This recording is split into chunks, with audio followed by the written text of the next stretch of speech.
And this Woo! is your game master coming at you right now for another awkward intro, as requested by Illios, That's Gnocchi, me. and whatever the hell that last one's name was. Anyway, let's go. The scene starts with a large black crow intently watching a battle taking place below. The crow sees through the shell of darkness a large behemoth of a man that somehow broke through that darkness through his sheer force of will. Nearby, a gnome fires those ghoulish weapons known as guns, and from the shadows is a man firing crossbolts and magic.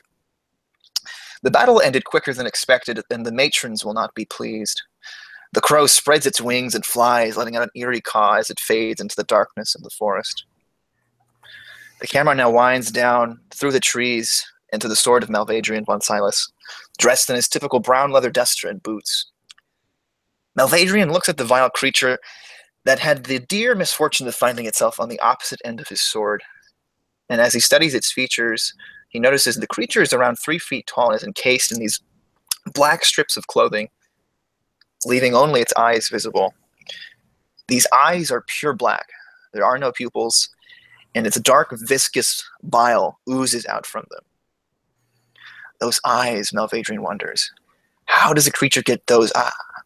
And then suddenly Malvadrian crumples to one knee, dropping his sword. His hand flies to his throat as it begins to tighten, and he coughs up a black, vile liquid. His eyes begin to bleed, and the sigil encrusted on his hand burns brightly, searing into his skin as he lets out a cry of agony. The silver light of Minty erupts from his eyes. Just before losing consciousness, he sees the creature in black fall to the ground as if it was knocked on the back of the head by a cudgel. Malvadrian feels himself falling through a sea of black oil. The smell of despair and putrid rotten decay overwhelm his nostrils as the ooze enters every orifice, drowning in this never-ending darkness of his own mind. Mal fights against the black, but it feels as though he's covered in molasses, and every thrash and every move, he finds himself exhausted and no less constricted. Just before Mal felt death come for him, he finally reached the bottom, falling deeper and landing with a resounding oomph on the hard ground. As Malvadrian gathers himself, he looks around and finds himself in an unfamiliar village.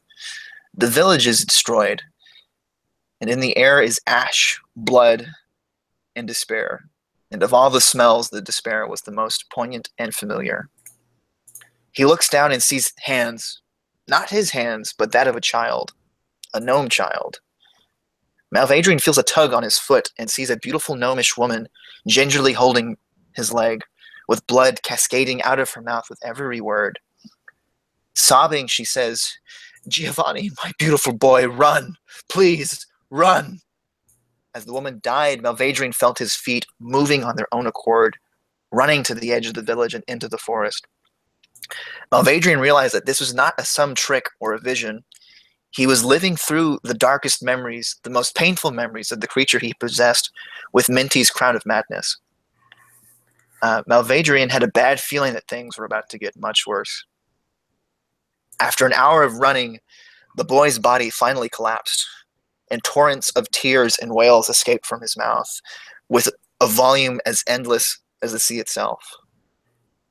Then a sharp crack of a twig brought the boy to his feet, and standing about 5 feet away from him was a tall, beautiful woman with porcelain white skin and a garb that seemed to be made of shadow. The garb shimmered with black and brown hues, never coalescing into a shape, keeping its ethereal nature constantly swirling around her. With her presence, the sky grew dark, and light went dim. Only her translucent white skin seemed to abate the darkness, and even though her appearance was slightly unsettling, she emitted a matronly aura. "My dear child, it's too dangerous to be walking in the woods at this hour. Where are your parents?" Malvadrian noticed that at the corner of the woman's mouth, a smirk was almost imperceptible, but the child didn't seem to notice. Malvadrian futilely screamed, "No! Do not trust her! She slaughtered your entire village! Please, listen to me!" However, no matter How loud Malvadrian's protests were, the child could not hear him. Be afraid of the dark, my child. It gives us clarity. Many people think the darkness is a lonely place, but not I. Can I tell you a secret? The child nods earnestly. The darkness can be your best friend if you know how to ask it nicely. Do you want me to teach you, so that you will never be alone again? The child's nod even more emphatically. Then come with me, my beautiful boy, and as long as you are with me, I will protect you and love you always. Malvadrian continued his protests, but to no avail. It was as if he was pushed off of a cliff, and no matter how hard you fight it, you're still going to fall. And all Malvadrian could do was wait for the collision. The woman walked ahead of the child, holding his hand, and the boy's eyes were entranced by the trailing and wispy shadows that came off of the woman's garb, and of the sinister-looking black staff whose gnarly wood was twisted together like a rope, giving off sharp and pointy branches near the top of the staff. The pair finally arrived in a dark mire. Pits of tepid water gave off this noxious fume, and trees were black as tar with sickly leaves adorning their branches, and a sweet, sticky, rancid smell pervaded throughout the air. They entered a stone grotto, and to Malvadrian's surprise, there were many other gnomish children there, along with some of the grotesquely dressed figures in black strip cloth. Upon closer inspection, Malvadrian realized that these gnomish children were transitioning. It was the eyes that gave it away, those dark, pupilless eyes on an otherwise ordinary child. Suddenly, the boy was grabbed by a gray and bony hand. There's something strange about this one. The boy looked at the figure holding him and was horrified. The creature holding him had a grotesque skin that seemed to be in the process of decaying, with chunks of skin gray and lifeless. Her putrid breath was only eclipsed by her dagger-sharp yellow teeth and black tongue. But the worst, at least to Malvadrian, were her eyes, devoid of life and just black. He felt a chill shiver throughout his soul as he felt her ghoulish gaze upon him. This child has a traveler from the future inside of him. He must be killed at once. The gray hand swung back with a putrid dark orb coalescing into her palm.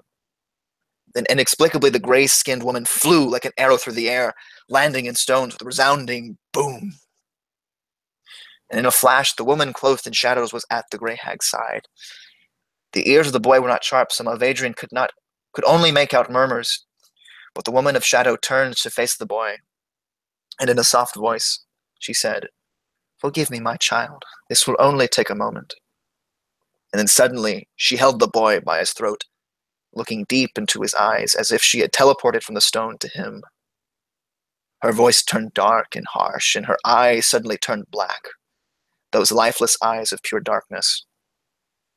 I see you, you who inhabit the mind of my child. We are the matrons of this forest, and you are not welcome here. I know who you serve, and I know who you are. Malvadrian von Silas. From this day on, your life will be cursed.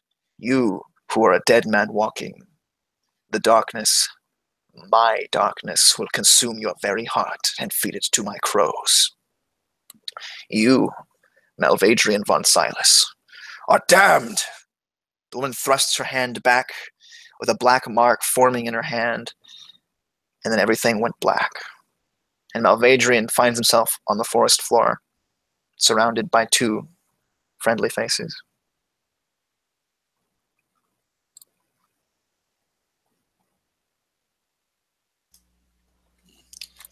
And how do those friendly faces react to their friend Malvadrian going unconscious and then coming back? How long do you think you were unconscious, Mal? I think it'd probably be for like, I don't know, like 10 seconds, 15 seconds, like almost like an instant type of thing. All right, where it's just enough time for like you to word like what's going on, and then he wakes up type of thing. I was thinking along the same lines. First, that was very enjoyable.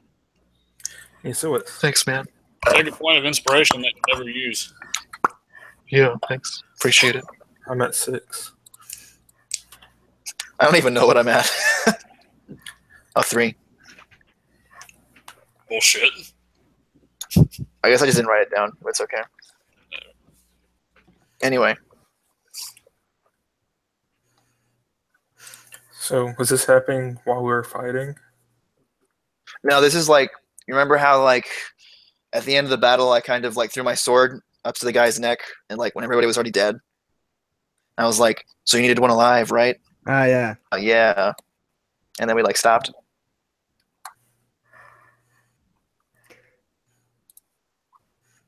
So like right at the end of the battle, I guess.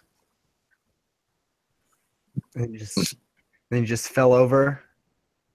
Yeah, he like made eye contact with the guy, and then was like entranced, and then they both kind of just keeled over. Hmm. Okay. So Illigith, uh, okay. I think we're free to do what we're gonna do. Yeah. Yep, go for it. Of course, Illigith, seeing his companion fall to the ground, is going to rush to his aid. Mel, Mel, are you okay? Please speak to me, friend. I like to think that like 10 seconds passed where Yeah. like there's like no like response, and then I kind of just slowly opened my eyes. He's gonna like Illigith he's gonna cradle your head with his massive hand. and his massive biceps. Yes. If I could interject, as you see Mal's eyes open, the black slowly drains from his eyes. Hmm. So Tell now- me. Oh, Tell go for me it, sorry. what it is that happened. You fell. The battle was already over. You see Malvadrian kind of like take a deep breath and shudder. And he says, Illigith, that creature, and he looks over to, I assume is like still unconscious, or I don't know. What do you think, Molly? The Darkling. Mm-hmm. All right. So the Darkling would be off to the side on his knees with his hands tied behind his back, because I think he'll tie him up, but I'm just gonna go with it. Let's go with Tied him yes. to a tree. Tie him to a tree. All right. Yeah. And so on the tree, he's hanging there. His head is looking down, and you can just hear a slight.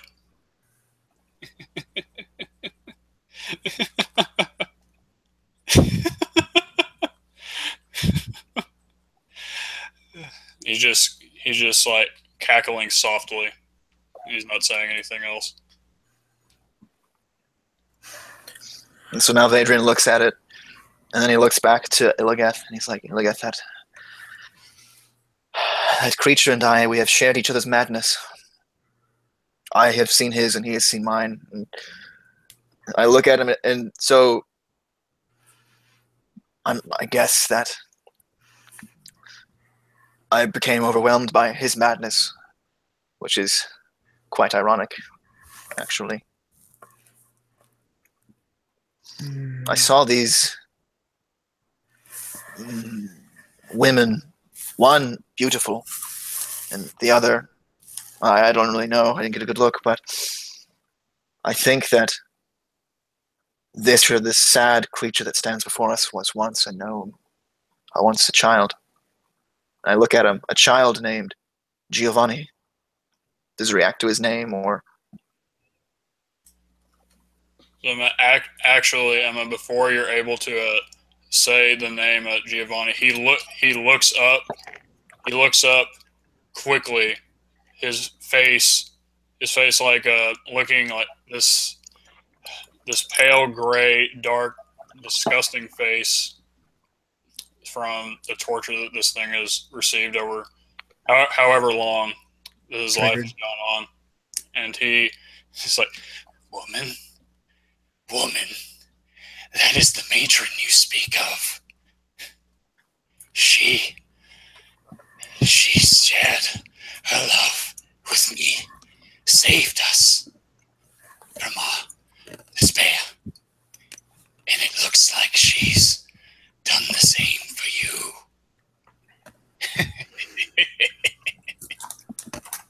you. As he says that, oh yeah, go for it.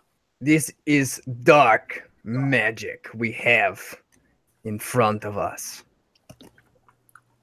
Be wary, for the things that can occur in your mind can be dangerous. You don't Yes, know. So from that like little jab that the little creature gave me, now Adrian remembers the very last moments of that exchange, and he feels like this.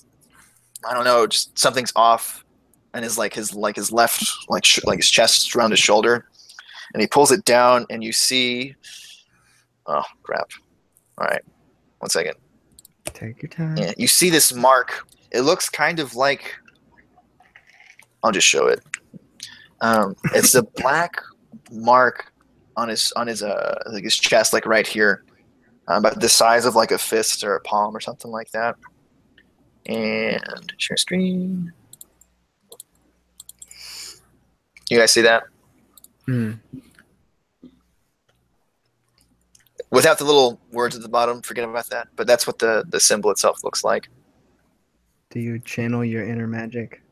With ease. Magic with the see. K. Yeah, magic with the K. And so I kind of imagine that I look at that and then look at Illigith like with horror in my eyes type of thing, you know? I fear that it's already too late for that, my friend.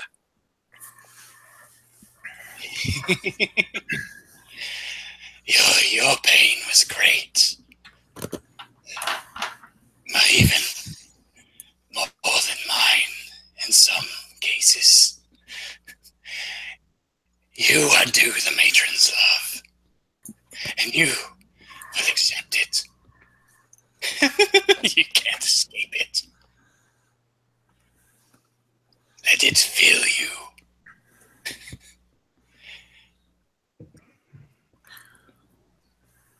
Mal, So can you I say anything turn- to this? Yeah, I was about to turn to Illigith and I say, Illigith, though he is twisted now, this once was a child. Like you, like me, like Gnocchi, especially like Gnocchi. I'm not sure if he can be saved. But if there's any magic that could save him from this darkness, it would be your light. You, Illigith, the Lionheart, also ironic. Is there anything you can do for this poor creature to remove the darkness that brands him? You see Illigith genuinely search inside of him. His face kind of turns to resolve. And I would imagine him as being sitting, on, kind of on the ground on a knee with Malvadrian in front of him. And without saying anything, Illigith stands and walks confidently to the tree where the Darkling is tied. He's going to place his hand on the Darkling's head.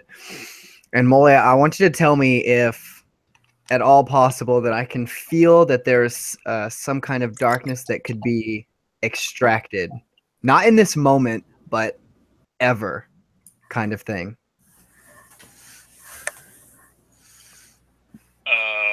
Like I'm searching for the gnome's soul. There we go. That makes total sense, of course. So, Illigith, I want you to go ahead and make me a charisma check. Or a persuasion or whatever if you have, like, higher in that. So like some kind of... Well, because I mean, I'm proficient in persuasion. Yeah. If you're proficient in it, you go for it.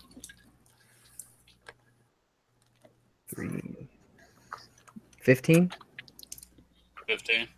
Yeah, it's a 10 plus 5.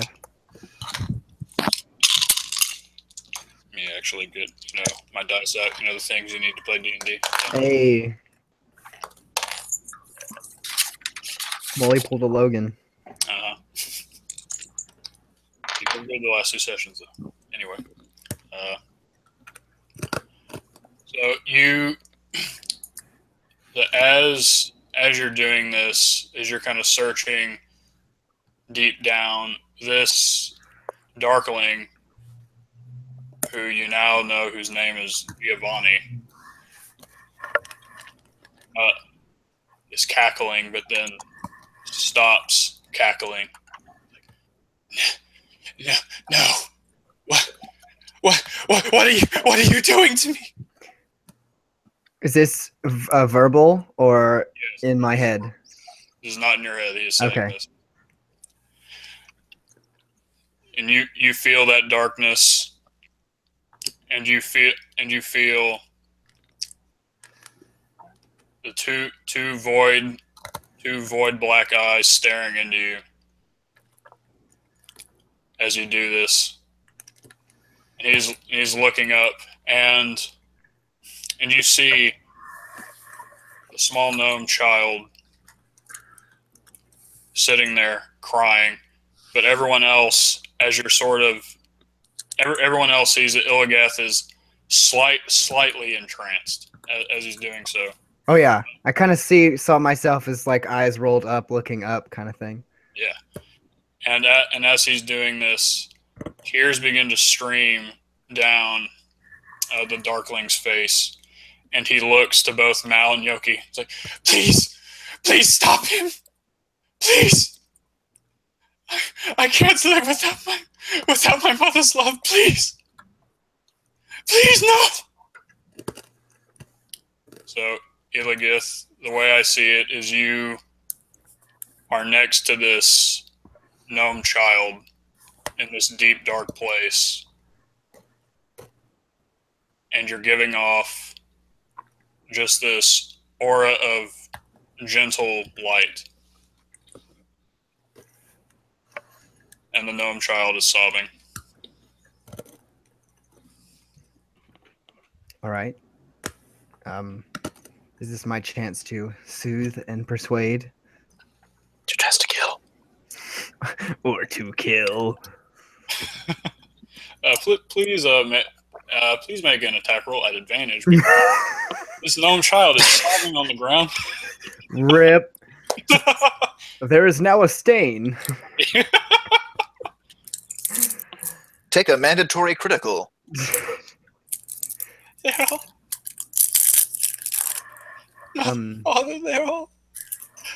dead. All of them, all alone. It's so dark here. Please. Anyone, please. All right.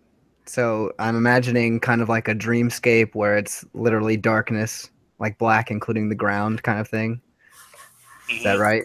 And like child sitting, sobbing, and Illigath standing, glowing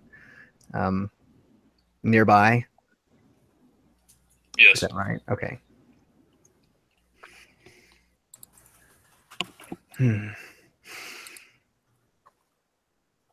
Look upon me, child. Look upon the light. The light has not yet been overcome by the darkness. Breathe. Your soul may yet be saved. It will be okay. And so this gnome child, who is on the ground sobbing, looks back up at you, Illigath, and turns around. And you see the eyes are still void black in this child, but tears, real hot tears, are streaming down his face. Like, I think it might already be too late. So a minute ago, when you said that the eyes were still black, I kind of got that you said that the black eyes were like staring at me, and so I kind of got the impression that someone else was staring at me. Is that the case, or is that not? It's a weird feeling, but you feel like there is something observing you right now. Okay, good. So I'm going to look where I feel that I'm being observed from, which is probably beyond the child. You there! You who hide and cower in the darkness. You do not scare me. We will rescue this child. The chains that you have so cruelly wrapped around his poor heart will be broken. Do you understand? Now, be gone.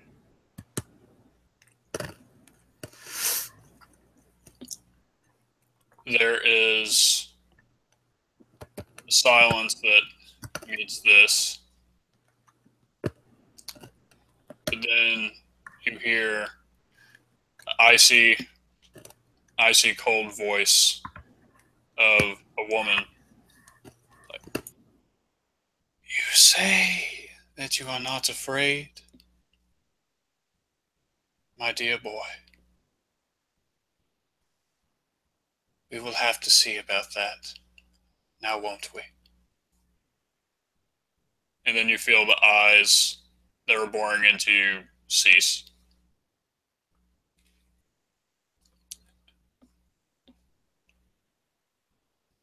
All right. And the gnome child, Giovanni, looks back at you like, she's gone? Yes, my child. You, She is gone for now.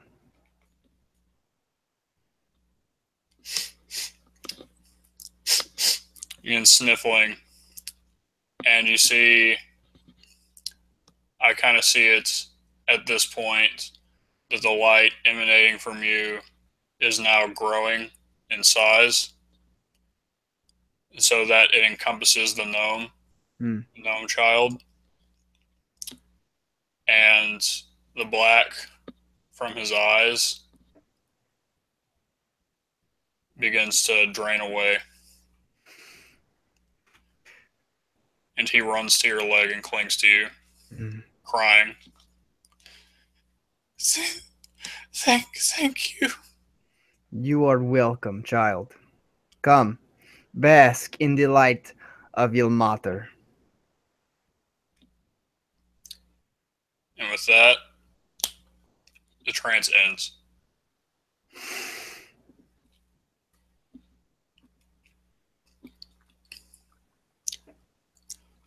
So, And what do we see? Yeah, I was gonna say, as Illigith was in this trance, you'd basically he'd be getting this Darkling would be getting even more frantic and begging someone to stop, just looking at Gnocchi, Mal, even looking off in this, and just anyone that could get this to stop. And then he gives a blood curdling scream. His head falls and he goes silent. And then Illigith, that's when you come out of the trance. Can I catch the child as? Oh wait, he's tied up. We're good. Tree hug. Tree hugger. This child will be okay, says Illigith, but I need a moment. And he's gonna kind of walk a couple paces away from the group. You said the child was unconscious, Molly? Or did it just like fall? Yes, I see him. Excuse me. I see him as being tied to the tree, and so he's just kind of either sitting or hanging. Whoever tied him up, if it was Ilgath, he's probably hanging. Like his feet are probably dangling, like rope tied all around him on the trees. Exactly how he is. Yeah. And his head is just kind of tilted, or down. I'd kind of look to Gnocchi and say, Gnocchi, help me with these ropes so we can untie the boy. He's been through much. Quickly, does the appearance change or anything? Did you say that, or did I miss it? No. So Okay. I mean, y'all are calling him a child, but Right. what he is so this It's been a while yeah since they were he's transformed. Right. yeah he's definitely an adult gnome now. But His yeah, eyes normal. his skin is still gray and mottled. You still see scars all over the place, and his eyes are closed. But he is breathing normally, a little bit faint, but he's there.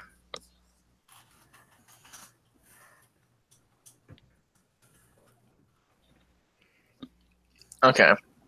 So what I'd probably do is I'd probably walk over to the boy, or not the boy, sorry, the man, gnome, the gnome. There you go.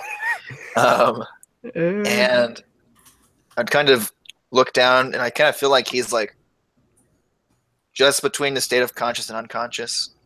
And I'd kind of like put my hand on the man gnome's shoulder, and say, "I have also known a life of darkness and pain. I hope that this will help you along the way." I didn't mean for that to rhyme, but it happened. I'm gonna cast Cure Wounds on him, just to kind of like, you know, stylistically like type of thing. So it's 2 points of healing, but you know, it's the notion that counts. And I kind of like put the hand with Minty's mark on him, and just kind of radiate that energy back into him, hoping to show that we're not here to hurt him, and to also like everything will be okay type of thing. At first, the body. What the heck? He's dead. it just explodes. But no, this is all for naught. But yeah, he shivers at your touch initially, but as the energy kind of like flows through him, his breathing begins to normalize, and he no longer shivers, and it just seems like he's asleep. That is good. Yeah. And I kind of look to Gnocchi and I say, "It's a shame that such darkness must claim one so young."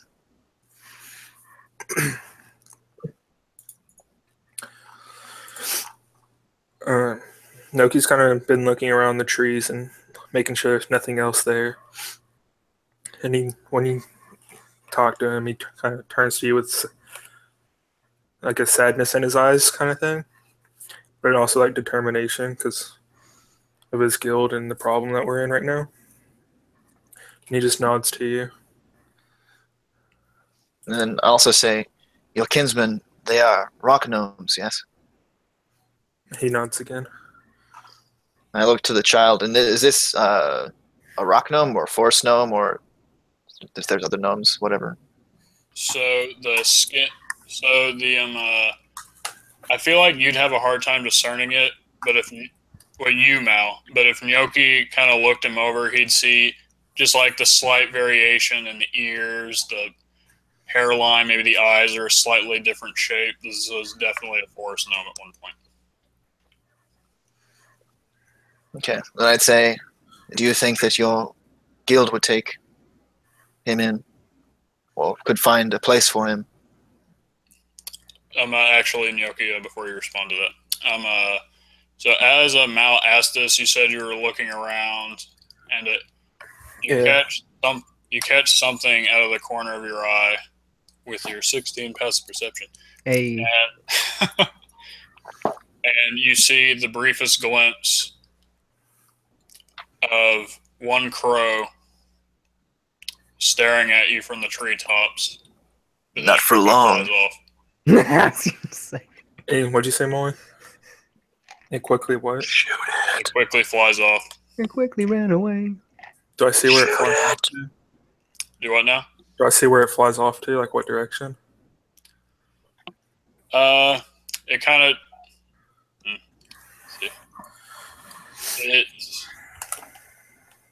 Yeah. I guess it basically like ascends into the canopy, but since you're looking at it and paying attention, I guess you'd see that it seemed like maybe it could have been going either like north or west, north or northwest, something like that kind of position. And do I know like if there's anything northwest of us? Do I know where we're at in the forest and stuff?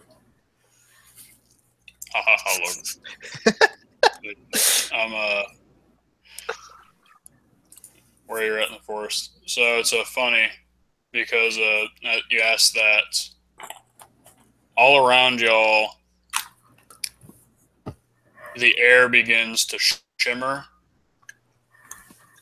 and it seems almost like the image of the forest y'all are seeing before you begins to fade away. F me.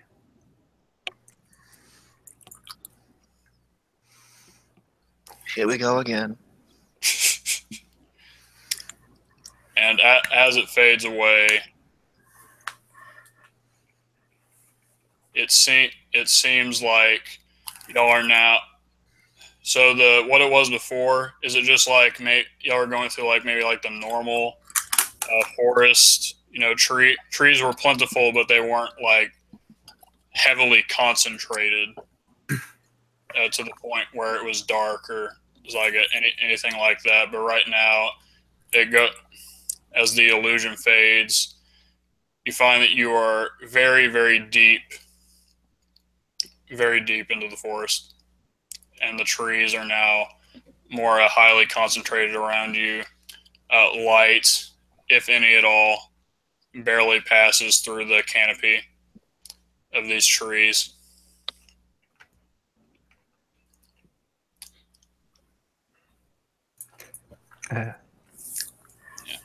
Wait, so did we just like move? Like we were just standing someplace and all of a sudden we not woke up, but like realized that we were like surrounded by like more trees and stuff? Or was it just like, it's just like a perception thing? Like I think it was like something was lifted.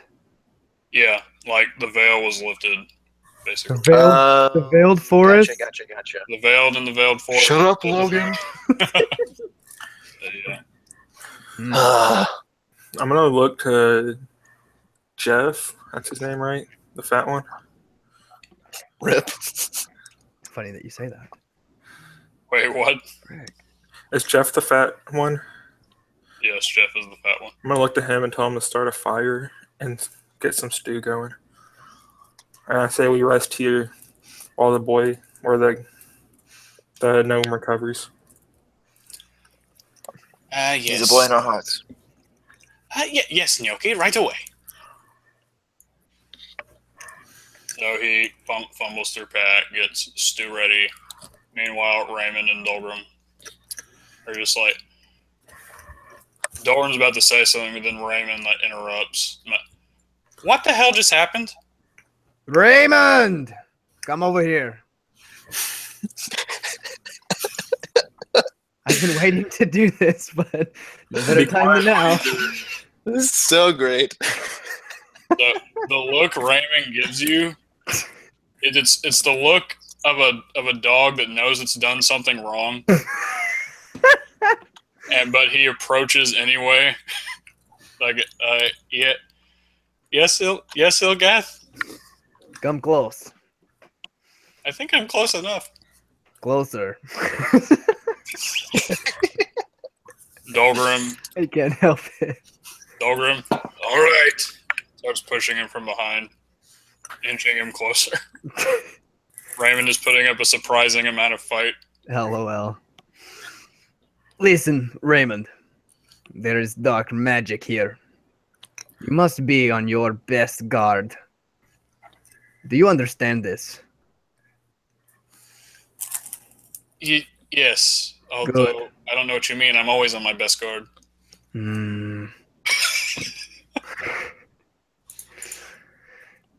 That's what worries me. Everyone says. Now, it is very important that we stay together. Someone or something is out to get us. Need you to work together. Is this understood? Dolgrim. Yes, understood, Illios. Good. I will not leave your sight, and I will not let you leave mine. Especially this idiot. And he hits Raven on the back. I thought I was going to get away with not being hit. You are a good friend, Dolgrim. We will conquer this together. Now, Malvadrian, Gnocchi. Do you have a clue as to where we should go? Looks to Gnocchi. It's your guild.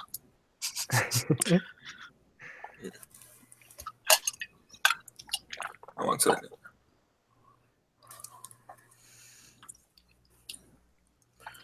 Go ahead and...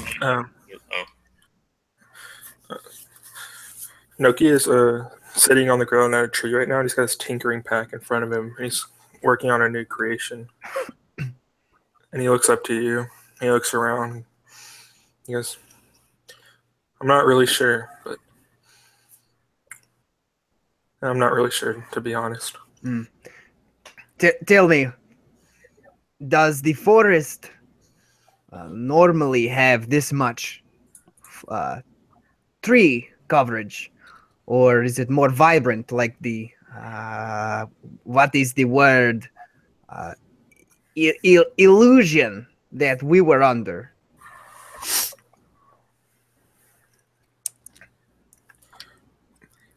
He swallows and goes,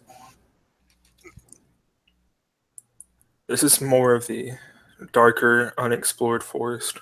There we tended to stay out of. The more dangerous. How is it that we ended up here, then? Magic. Duh. Noki nods at what Mal says. Rip. This is kind of a joke, kind of not. If memory serves me correctly, I believe we were on a journey to get to the Sylvans, the Dryads, in order to make a shortcut to your guild. Is that so? What do we do now? That the Dryads are supposedly gone, if we are to believe the gnomes from earlier. Our best chance right now is maybe Giovanni being able to get us back the way we came when he wakes. But if he doesn't know, I think our best chance would be to backtrack the way we came the best we can.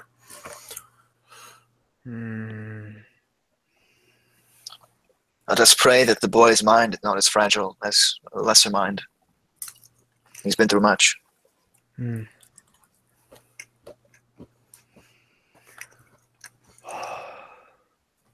Okay. If this is what we must do, then we will do it. Illios gonna try and rouse Giovanni. I'm gonna say wait a little bit so that we can get like a short rest in first. Okay, that's fine. We can do And that Jeff's too. making stew. Damn it!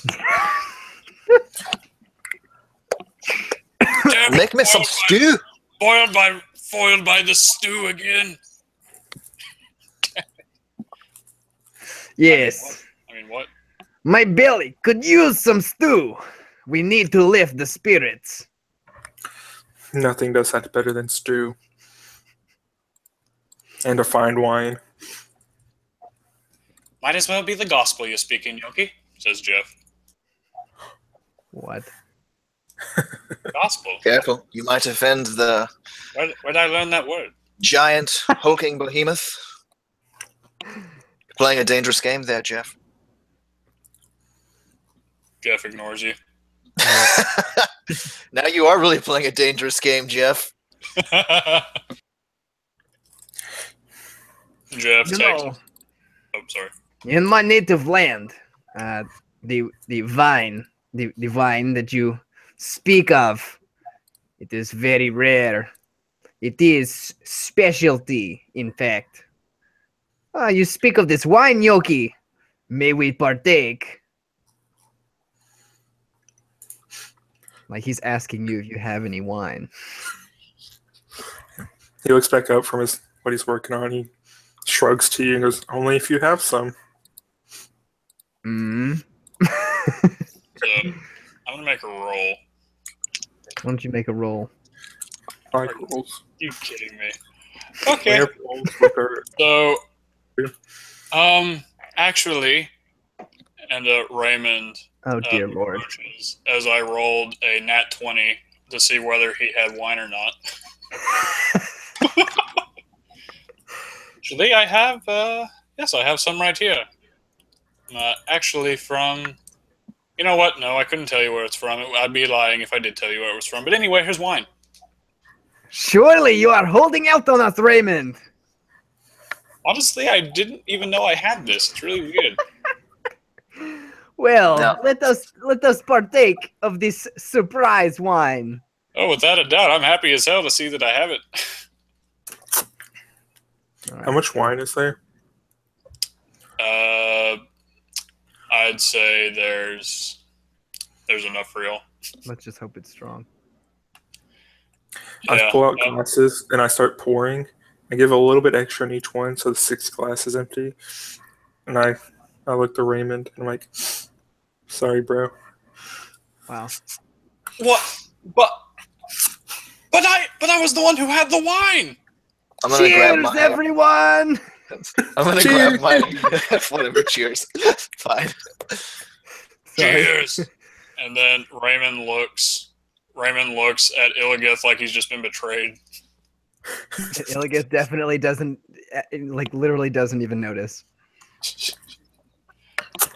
I kind of make my way over to Raymond after the cheers and the hurrahs and whatnot, and I kind of like sit down with him and say, "Raymond,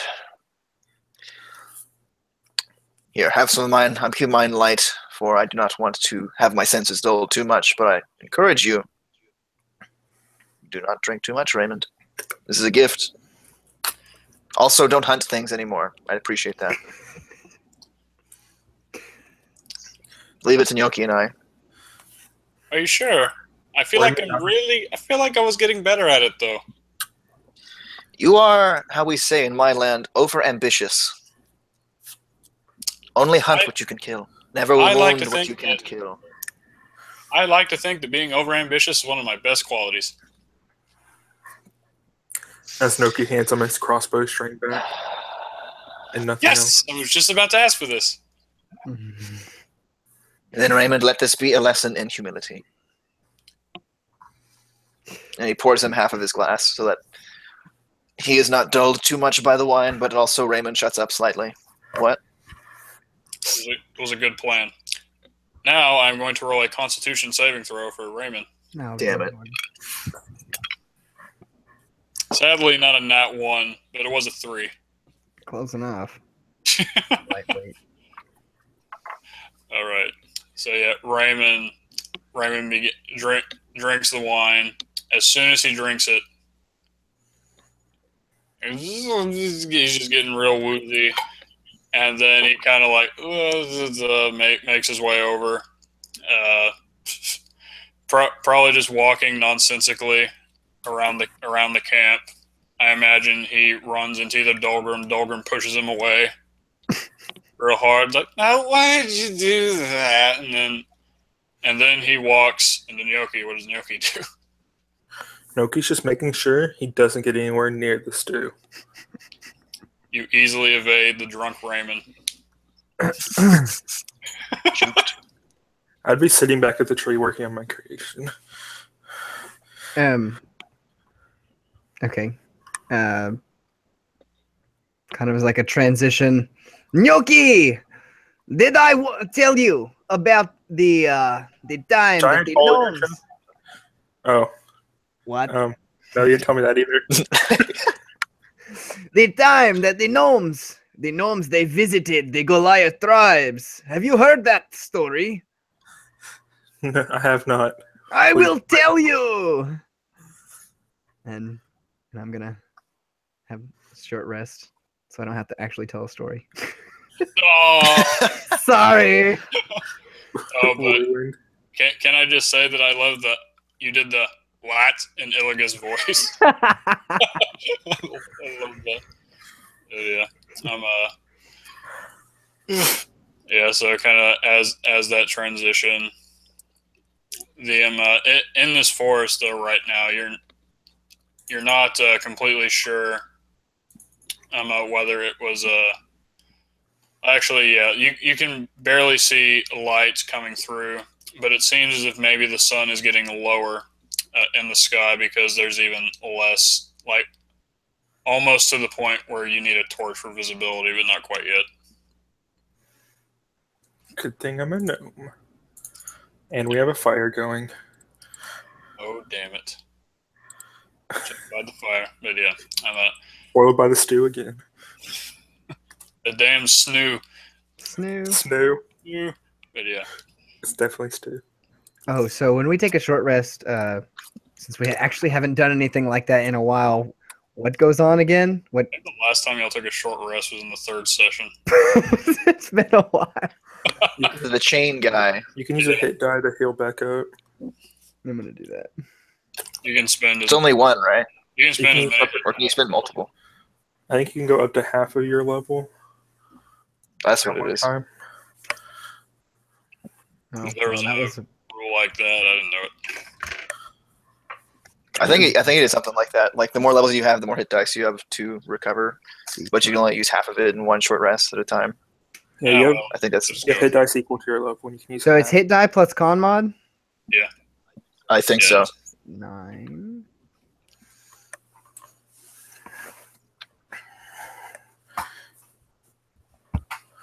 Do I get crit? And 9. So I'm down 3. I get Okay. my crit.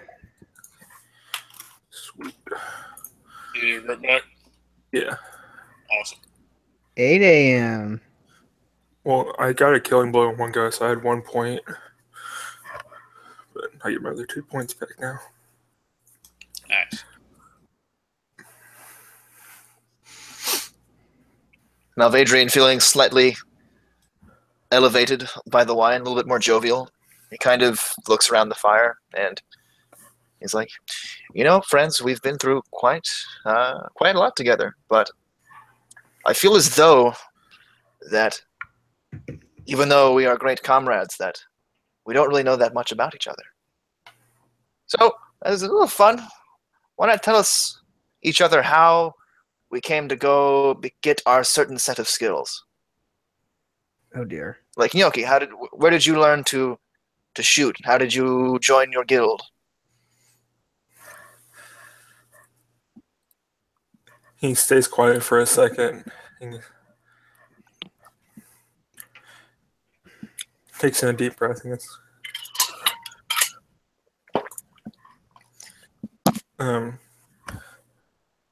Rovek and I, along with a couple others, we founded this branch of the guild. What was the name you said? Roveg, Roveg. So you are a founding member of this guild.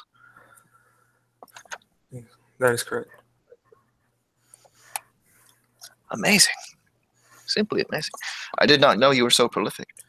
Was it in response to anything? Or was it just great minds coalescing together? We decided to branch off and specialize in weaponry. Specifically guns, I'm guessing. That came out of it a couple years later, but weapons in general, including crossbows like the one you use. Yeah, I was actually meaning to ask you about that. You know, it is a new world, so to speak. Many more. You know, this baby is good for humans and elves, celestials. However, I'm not sure if this is appropriate for the amount of, how should I say, unexpected villains that we face. Are you familiar with a weapon known as a revolver?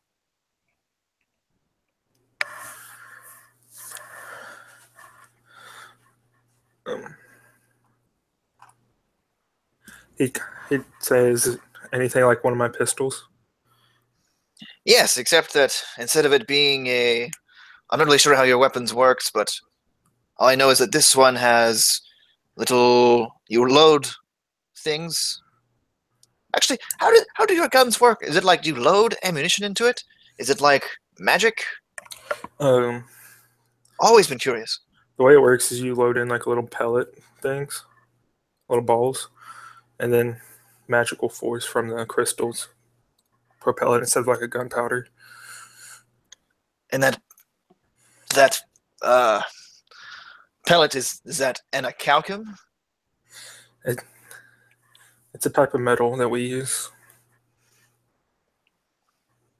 So, theoretically saying, you know how my crossbow has these 6 chambers in it, right? So could we simply make a pistol revolver, but it's a gun that shoots those cool little pew pew energy things, anacalcumly speaking. I say that because, I've acquired some new abilities, and he kind of goes to his hand. And shut up, Logan. He's drunk, all right? Drunk. Pew pew. Anyway, and so this magic that resides inside me is, at its purest form, celestial magic, which is also ironic. Irony's not lost upon me, but if there's some way to make an anacalcum etching in the handle, I'd love to see what type of gunsmithing technology. It'd be cool. That's all I'm saying. Just think about it. Noki starts to like stroke his beard, and he thinks on it for a couple of seconds. With what you have now, I don't think it'd be possible, but if you gave me some time, I could draw you up a design like that. Like the one I drew up and had Xylem take here. If you made it here. I look forward to that.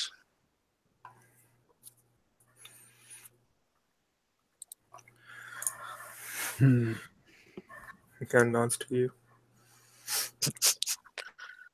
I nod.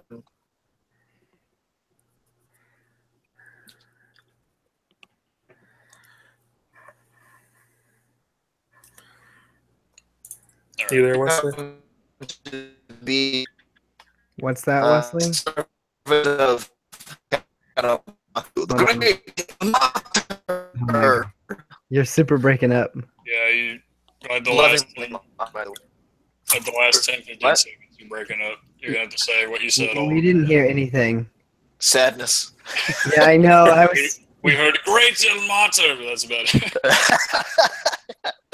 Okay, so he said, Have a convert.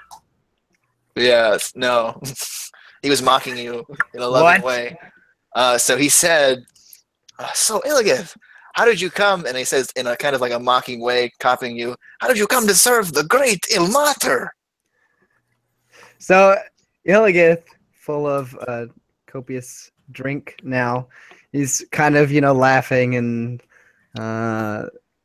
enjoying the revelry a little bit, and he starts to think. Your words kind of sink in, and he gets really excited, kind of at first, and then there's like this for a split second. If you're perceptive enough, you see like this wave of Sobriety.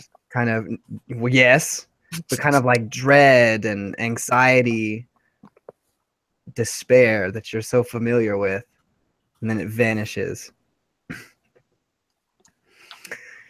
Well, you see, I was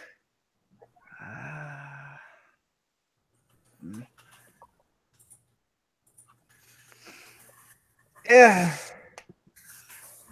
is strange for me to think back on how Ilmater came into my life. He and you can kind of look at him like he doesn't want to ruin the good vibes. Like it's not a pleasant thing to share. Yeah, and then Adrian kind of like nods solemnly. It's like, if I understand that if the memories are painful, there's no need to bring up an open, closed wounds. But perhaps over some other time. No, this must be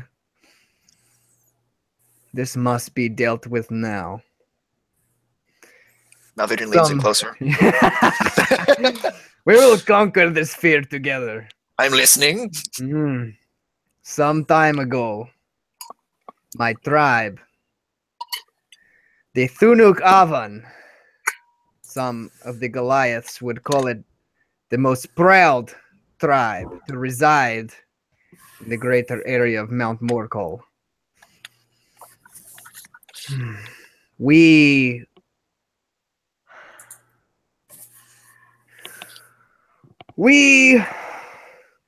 ran out of food in the middle of the worst winter that my ancestors had ever seen. And a fell beast had taken root at the bottom of Mount Morkol. A hydra, it was called. And this beast, well, it kept us from getting the food that we so vitally needed.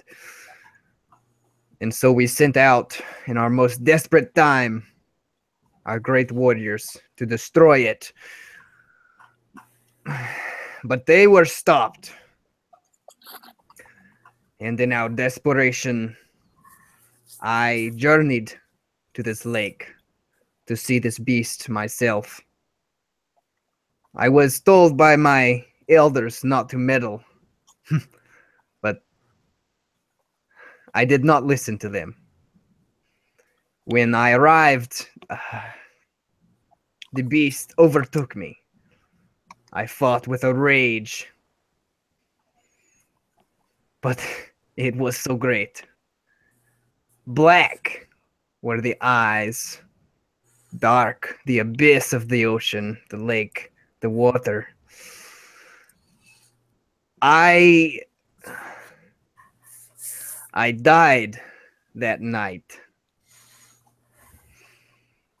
And were it not for the mighty Ilmater, the one who I give thanks to every moment. He rescued me. He called down the holy light and vanquished the beast. He left this scar, this mark in my chest, my vital organs removed, to symbolize that I am a vessel for him, and my goal is to halt the suffering of others. He sent me on a journey, and I had a vision to find our gnocchi. And you know the rest. I know that this is where I need to be. And I am thankful for you, my friends. That is a lot off of my chest. I am sorry to dampen the mood.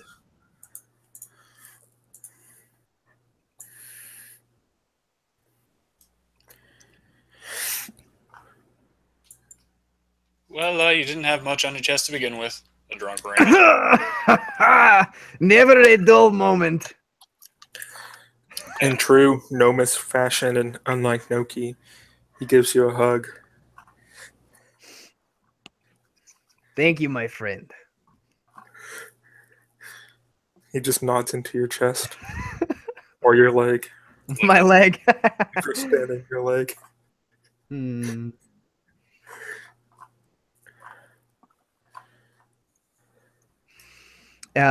This whole time, can you tell me a little bit about what's going on with the gnome, Molly? Yeah, and I'm by the way, take a point of inspiration. Aww. And Okay. yeah, so what? It was awesome. Beautiful. Before I go into this, does Mal have anything to say to Illios? If anybody, like a commentary, or like, are you asking me about? What are you asking me? Like Gnocchi gave me a hug. He was saying like, did you have anything that Mal did? Oh no, sorry. Respectable. Yeah, I think Mal would just kind of nod and say something akin to, "It is a shame that people like us must share so much darkness, or be brought together by such darkness, and we cannot be friends in happier times when tragedy." You understand. Indeed, but be ye reminded, there can be no shadow without the light.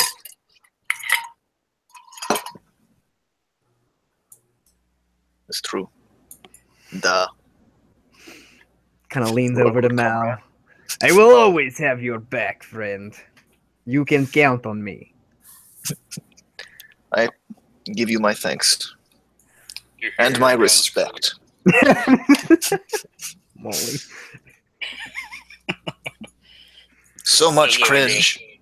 Yeah, literally.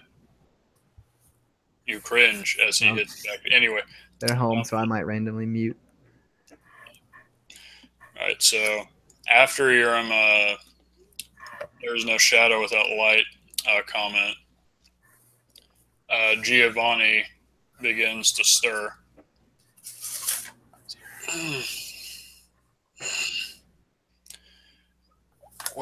And you notice that his voice, it doesn't sound like there are other more. It sounds like the madness is gone, like in his voice as he speaks.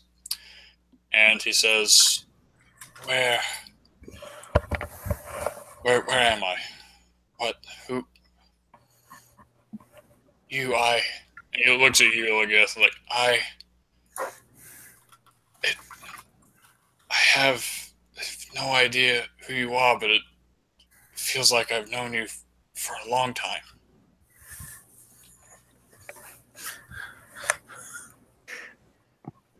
Ah, the little one stirs. No, you do not know us, but we are here to help. How do you feel? And then Noki's bringing him a bowl of stew. A all right. The second bowl after Noki gets his. Priorities. Exactly. Yeah, Jeff nods approval. But so he gets up wobbly. He's probably like you're pretty tall for a gnome, aren't you, Gnocchi? Yeah. Yeah. And he's a forest gnome, so he's probably a good like 3'4" or 5. So you got a little over half a foot on him. But as he stands up, his legs are visibly shaking. But he takes the bowl of stew happily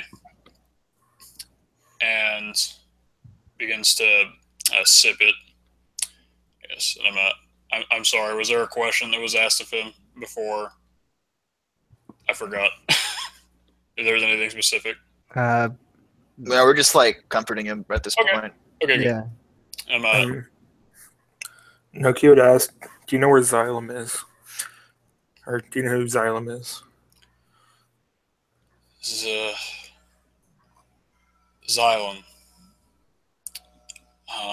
And he's like he looks like he's dazed. Like he's like, think of someone who's just come out of a coma. Basically. Right. And he's like, I sorry, I don't. Maybe a description. Maybe I don't know. My mind is foggy. Did we find the blueprints that I gave Xylem on any of the Darklings? You did not. Or anything of like Xylem's? No, it was all just illusory.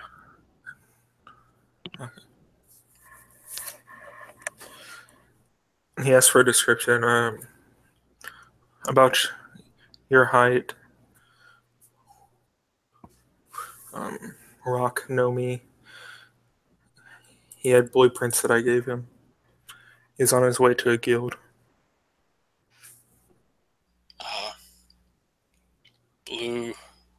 Blueprints. The did he have fiery red hair? Yes. Yes. I don't know what color Xylem's hair I'm was. pretty sure that kind of rings a bell. Yes, yeah, it does. Yes. Yes. Yes, he did. We. Oh gods. What the? And it feels like the dazed look on his face kind of dissipates, but he kind of like falls onto his knees, like, oh god, the things that I've done and seen. Oh, So I'm gonna like all hit him. quickly kneel next to him. Place my hand on him, kind of to comfort him, and do not think about these things. Please listen to me. We need your help now. He looks at you and he nods slowly and then more quickly. Yes, yes, I'll try, Illigith. Is that your name? That is my name. Yes. How did I? Anyway. Wink. Anyway, yes, I was traveling with my, with what I guess used to be my brothers. I'm patrolling the forest, like the matron said.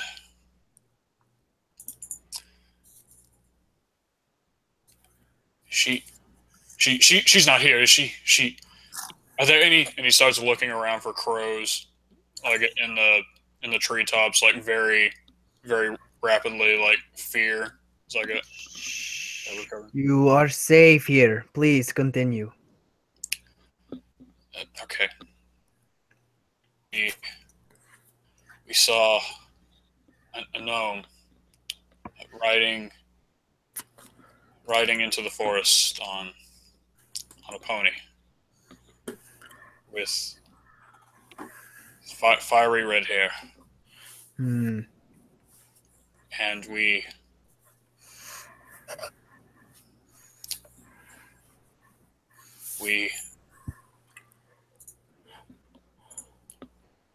knocked him unconscious. Beat, and he looks at Nyoki's like, I wasn't in my right mind. Please understand, but we beat him and took him to the lair, and that's where we saw what was on his person. But I remember now, as soon as we got a look at those blueprints, it's like a fire overtook them and burned it to ashes.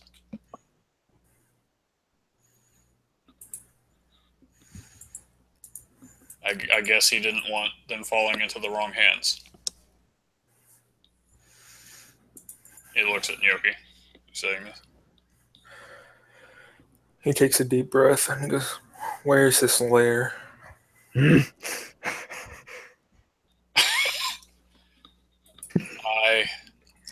He, it's almost like a daze comes over his eyes again, but I'm not sure. See, the matrons would, well,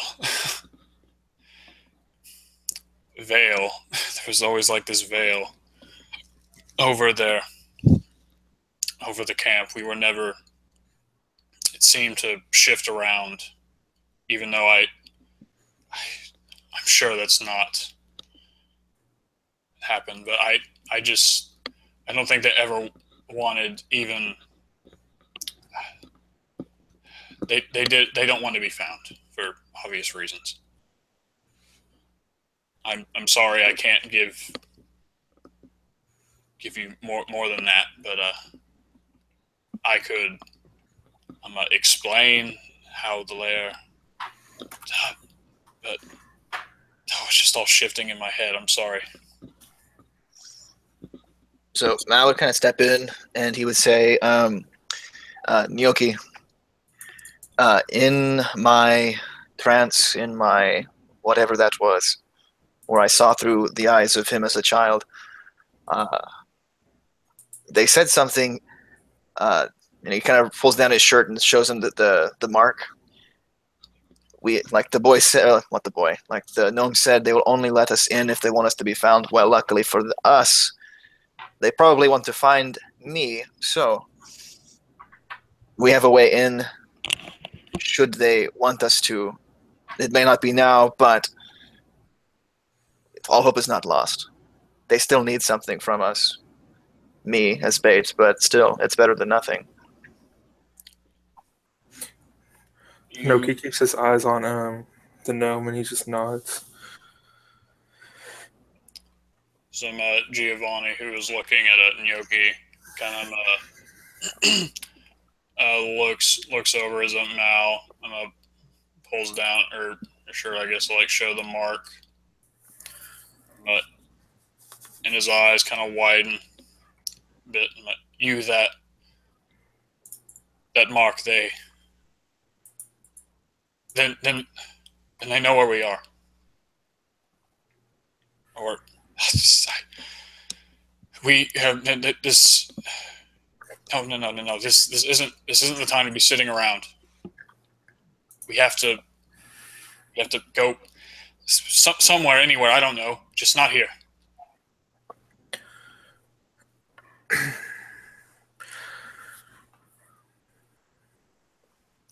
Noki opens his mouth to speak. And then before he says anything, he waits a second. And he goes, "The Dryads. Where are the Dryads? What happened to them? What'd you do?" Oh, we furrows his brow. I say furrows his brow. He doesn't have any eyebrows. He.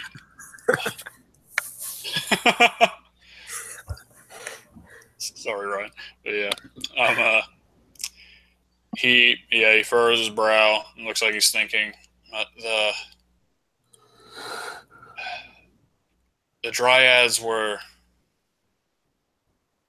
All we could do was scare them off. They were able to retreat into the trees. It was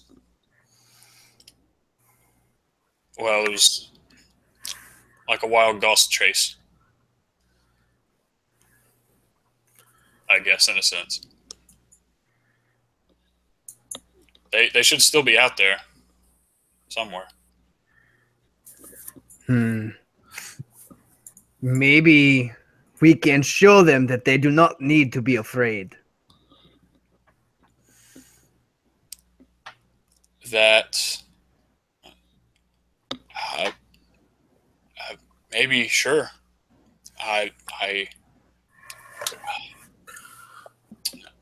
trying to. I'm trying to think back to my. What would we do? And he looks at you, Nyoki. Is there any kind of sign or signal that you might use? I know you're. It's like the memory when it comes back to him. Your guild. Your guild. It's. Starts looking around. We. God damn it! I remember seeing it. But yes, any signal. I mean, any signal to get a dryad. I don't know. Maybe if we move, I might remember. If I see more of the forest, I might remember.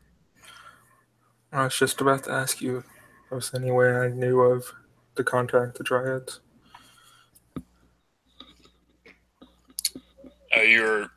You asked him if he knew any way to contact. I would have been like, would Noki know of a way? Yes. Huh. What way is that? You tell me. Yeah. Takes a deep breath and he yells at the top of his lungs.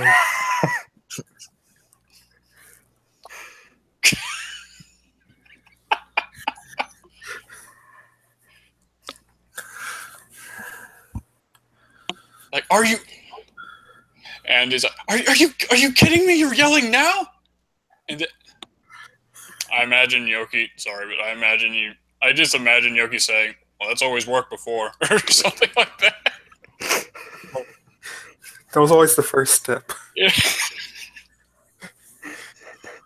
It usually didn't work, but we like trying it. It works sometimes, but not usually.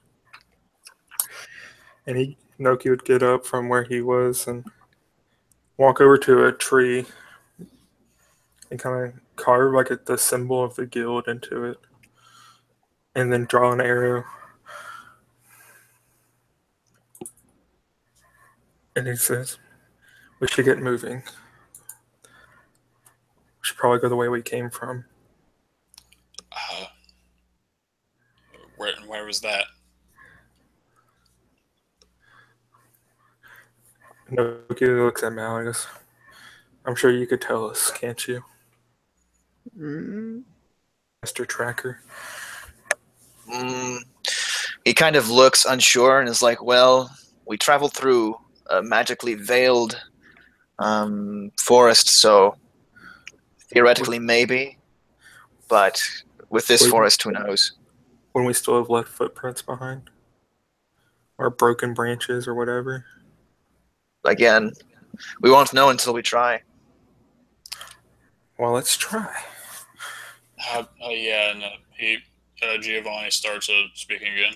I'll just say Gio. No, Giovanni it is. Can't say Gio. It just sounds weird. Anyway, yeah, Call him maybe. Bonnie. But take that point of inspiration away. Anyway, I did. Okay, back to 3. All right, good.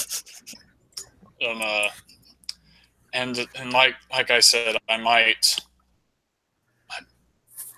Fire was an illusion, but everything else wasn't. I might, if we walk around, I might remember things. Things are still hazy. The off chance, but what else can we really do? I'm gonna roll like a survival, I guess, to look around for like tracks that we may have made coming here. Right. 24. 24.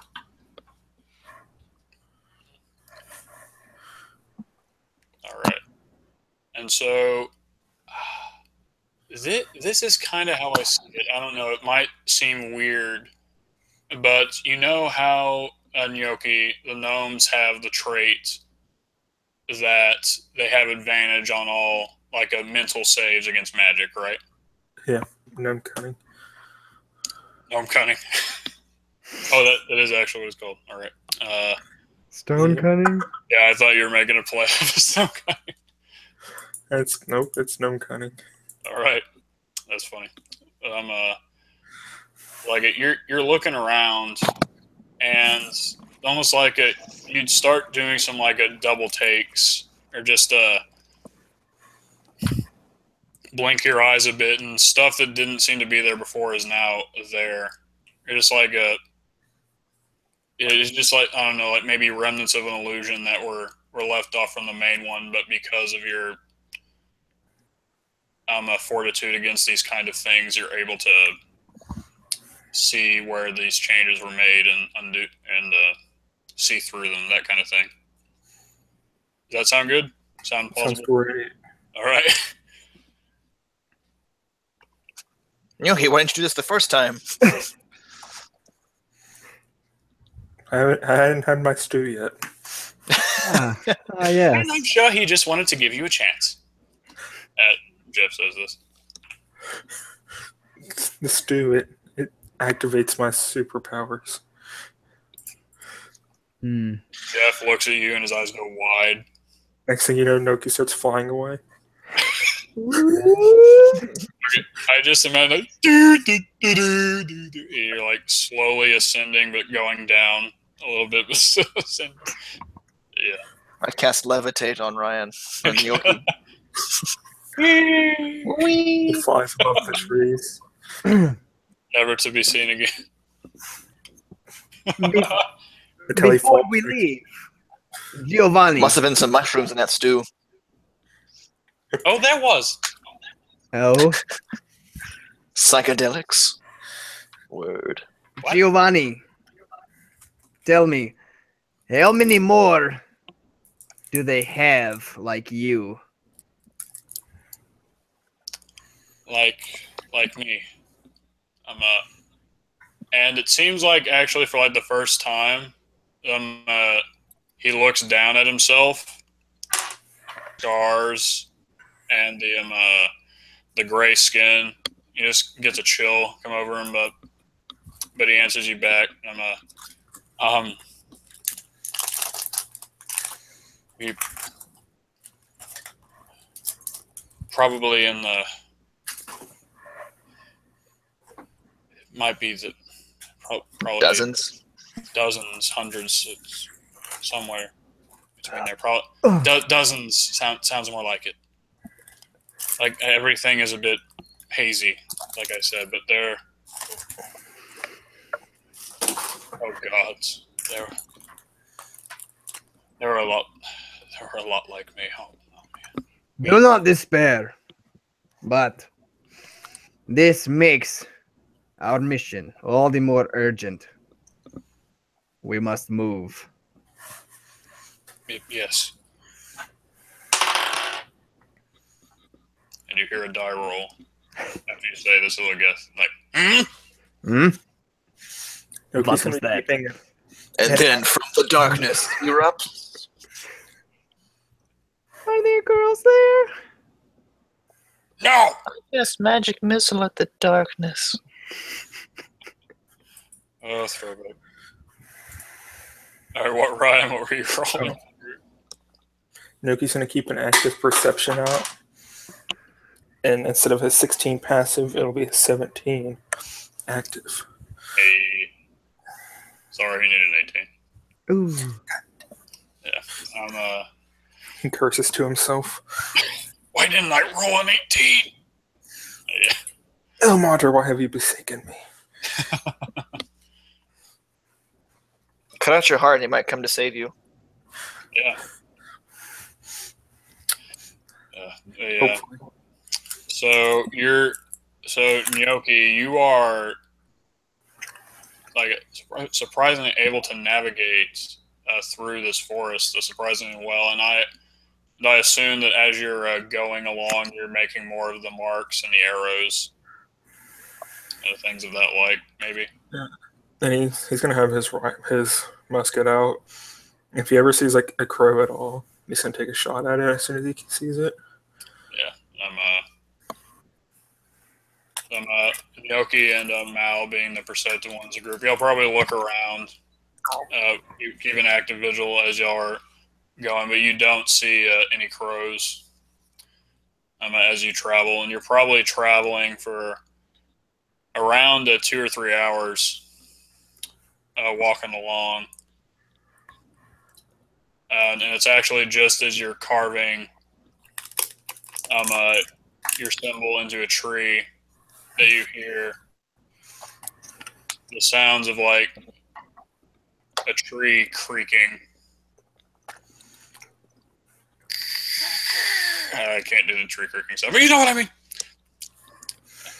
And across the clearing, you see this form materialize out of the bark itself.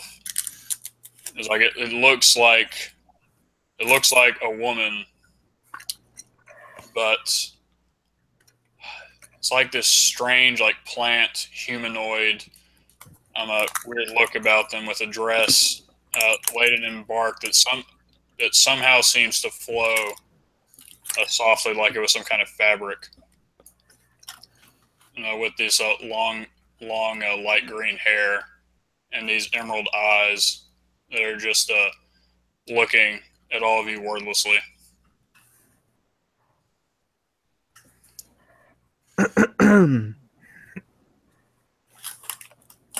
Enoki's best Illigath impression. Old friend. We have been looking for you for quite a while.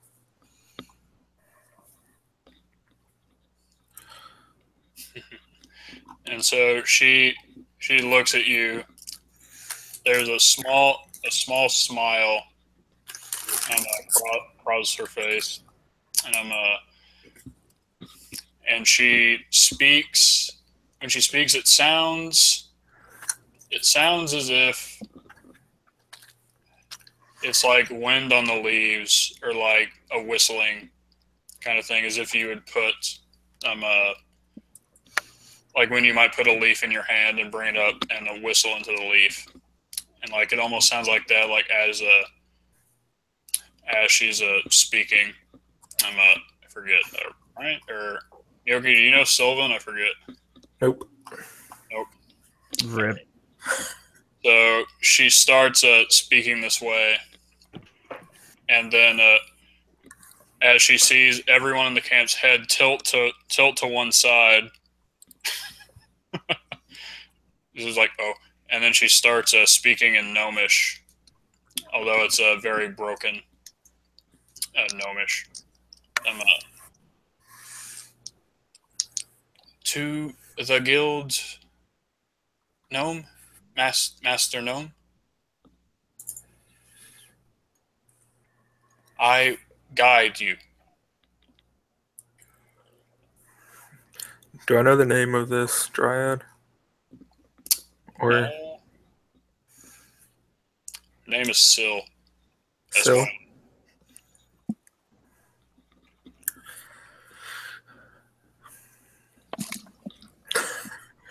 He's just back in Gnomish.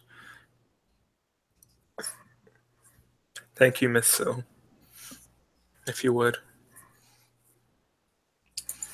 Yep. And then she turns and starts walking in a direction that is completely or almost completely opposite to what y'all were going to be traveling in. Rip. It's okay, because we found the dryad before we got too far. I guess this is kind of like an unrip. Imagine if we would have gone 4 hours in the wrong direction instead of 2 to 3. Yeah, and I should note that where y'all are right now, the trees are less concentrated in the lights as the sun. It's probably around like maybe 6 in the evening. Is like light filters through the canopy, and it is no longer dark as shit. And as y'all move through the trees, it's really weird, but it's almost like as y'all are walking forward and following her, that your vision focuses on what's in front of you, and your peripheral seems to blur a little bit as you walk through the forest. And eventually, after maybe about an hour of this. You reach what seems to be a clearing coming out from the trees, but as she's about to move forward, it actually looks like she hits something, and she's like like that strange a strange whistling language as she is back, and then it looks around or looks back to you, Nyoki, like, found guild, hard way, head hurt.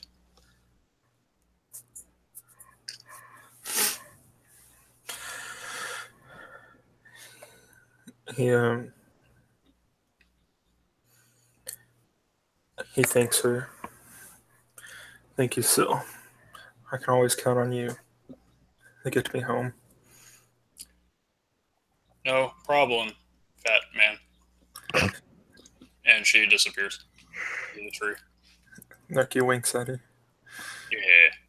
He looks over the Illigath. Compliment. He looks at the Illigath and he kind of like puts his hand halfway over his mouth like he's whispering. She has a thing for me. Definitely. The lady from the trees was very beautiful. Very, very. I mean, even for a lady from the tree, she's very beautiful. Noki's still kind of like... All this talk of beautiful women. Oh, sorry, go for it, Noki. Noki's still entranced by her beauty and her compliment before she left. Sounds about right, actually. For a dryad. So I should have described this a little bit better.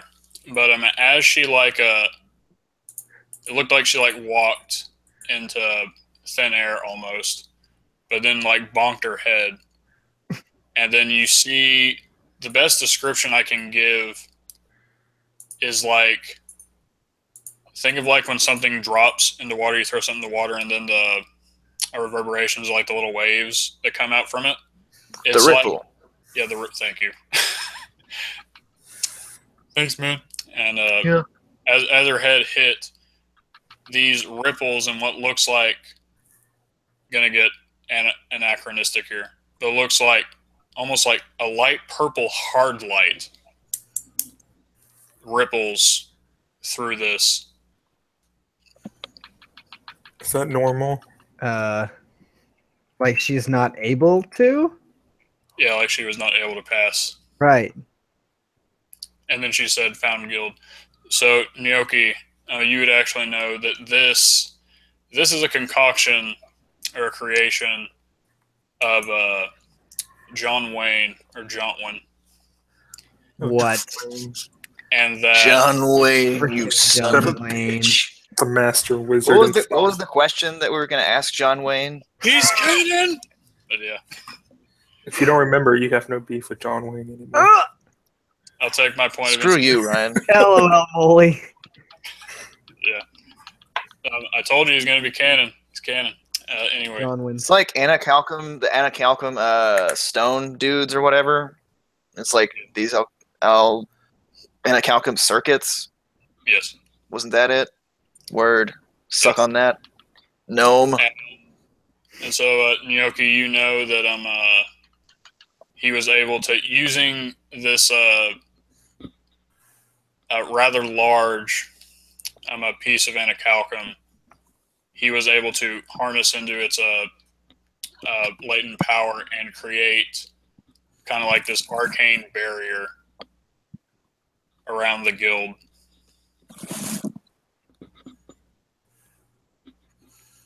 Gotcha. So this is completely normal to you. Right. Like you don't bat an eye. Although Mal and Illigath might. Bonk. Yeah, bonk.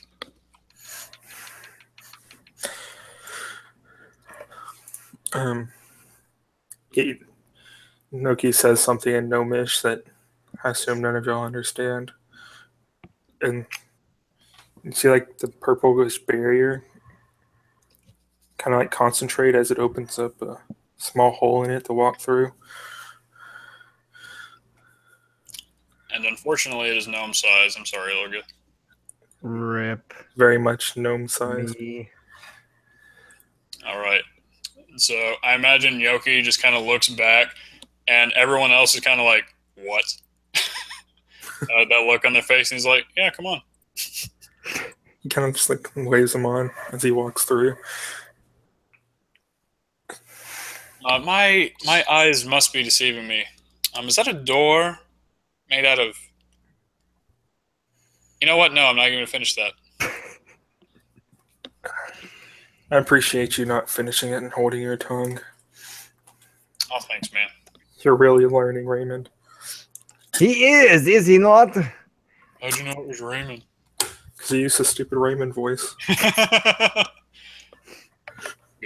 I could All see right. like Illigith trying to stoop down far enough to get under He this gets on his door. hands and knees. Mal, like, you get stuck and I have to like push your haunches like through the thing. It's canon. That just happened. Yeah. Now, I like to think that Illigith like squeezed his glutes at the very first thing. Oh, it's You're okay. almost inside, comrade. One more Oh, what the? Why did you make it weird? time. Dolgrim runs didn't forward to happen. assist you. Oh God. The good old running dwarven shoulder charge. And So you're exactly- saying that he plows into Illigith from behind? Indeed. exactly what I'm saying. Following Mal's example. You're almost inside, comrade. Oh no.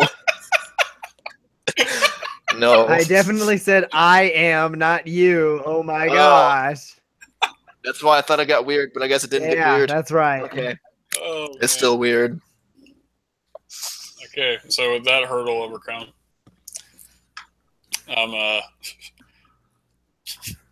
they are now inside, and I actually don't flip my notes because everything that just happened in the past like hour and a half was all y'all. So, F yeah. Woo! And so, let's see. All right, and so like y'all, you walk forward at Gnocchi, and what do they see?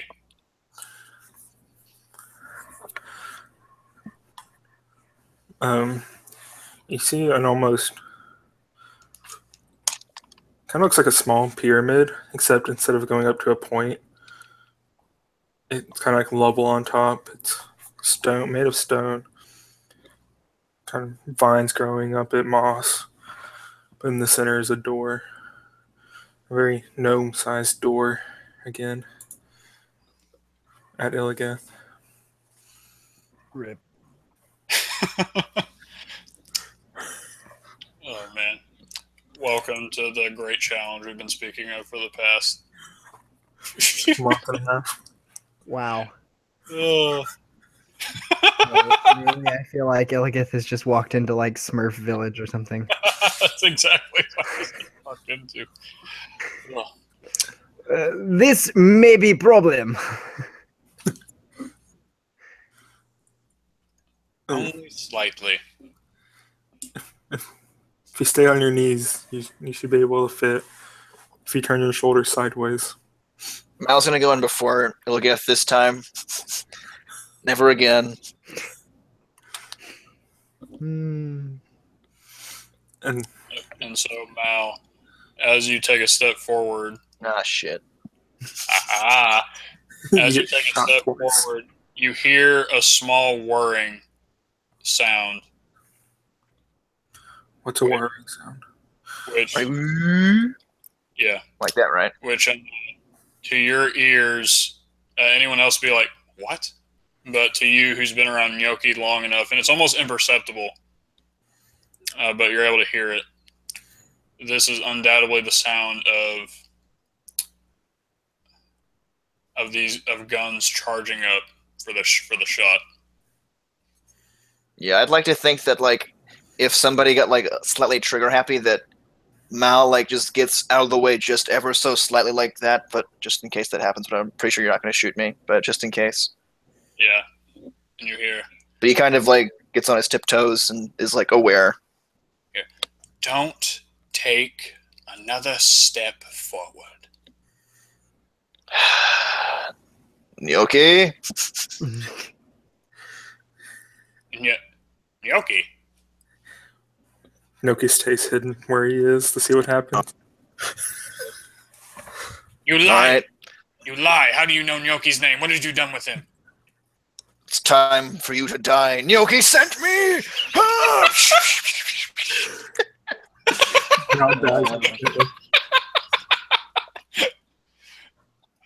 Like a point of inspiration. Thank you. I'm back at 4. You definitely didn't. Oh my god, that was just so funny to me. Oh man. But anyway, do you actually just say no? I meant does Gnocchi actually do? No, Gnocchi definitely does that. I would just be like, everybody, let's just calm down. Behind me is a gnome, yay high, yay round. And I look behind me, is a gnome there? Absolutely not. What color is his beard? It's not blue. Good one. Damn it, you're right. What is? But I can't be sure. What is? You know who would do really well in a situation like this? Raymond! Raymond stuck in the door. Raymond! Our diplomats. Oh, yes, He's the one who actually knows Gnocchi. One second. Okay. And it seems like his shirt somehow got stuck in the door. Not even sure how it's possible. But, like, okay, here we go. And just like, whew. It's like, what did you need? What? And then under his breath, he just kind of says, if anyone's going to get shot, it's you. And, like, clacks him on the shoulder and then, like, walks behind him. What do you mean shot? Answer the question! What question? What question? You didn't actually ask another question. Oh, you're right. What is his favorite food? Raymond? Who's favorite? Gnocchis! Raymond. Oh, gnocchis.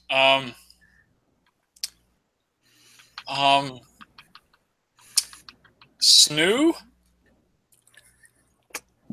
Dear God, Gnocchi is there!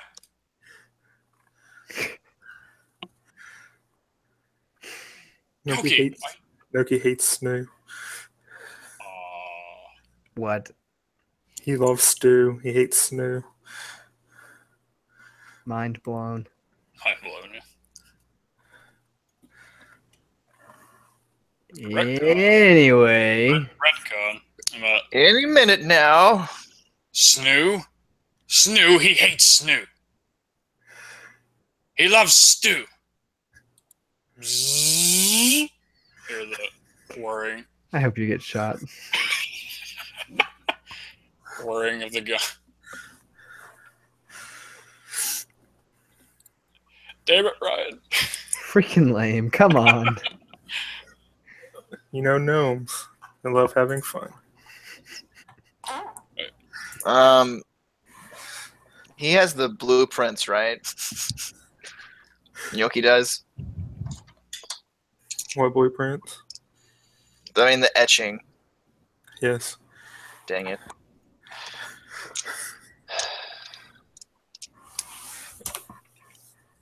I'm gonna roll a perception to find Gnocchi. There's a natural 20. I find you wherever you are. You may waste a critical. Process. You rolling a stealth? Yes. Oh my gosh. He beats me just barely. Yeah. Okay, so Mal, you find Gnocchi. I grab him and just throw him out into the thing. I roll him out there. Roll a straight Gnocchi. Wait, what? 13 Oh, plus, what's this, athletics? Me too. 17 for manhandling. I was just kidding, but no Q. I wasn't. He gets the 17 for manhandling, and Yoki rolls in front of Raymond. And you hear... Oh, sorry, what? He kind of smiles and waves. Hey, guys. And he'll say, if he recognizes any voices, he'll call them by name. Yes, the voice you actually hear is a gnome called Korik. But you know his name, Korik. Hey, Korik. Hi. Hey, guys. Missed y'all. It's been a while. But I'm back.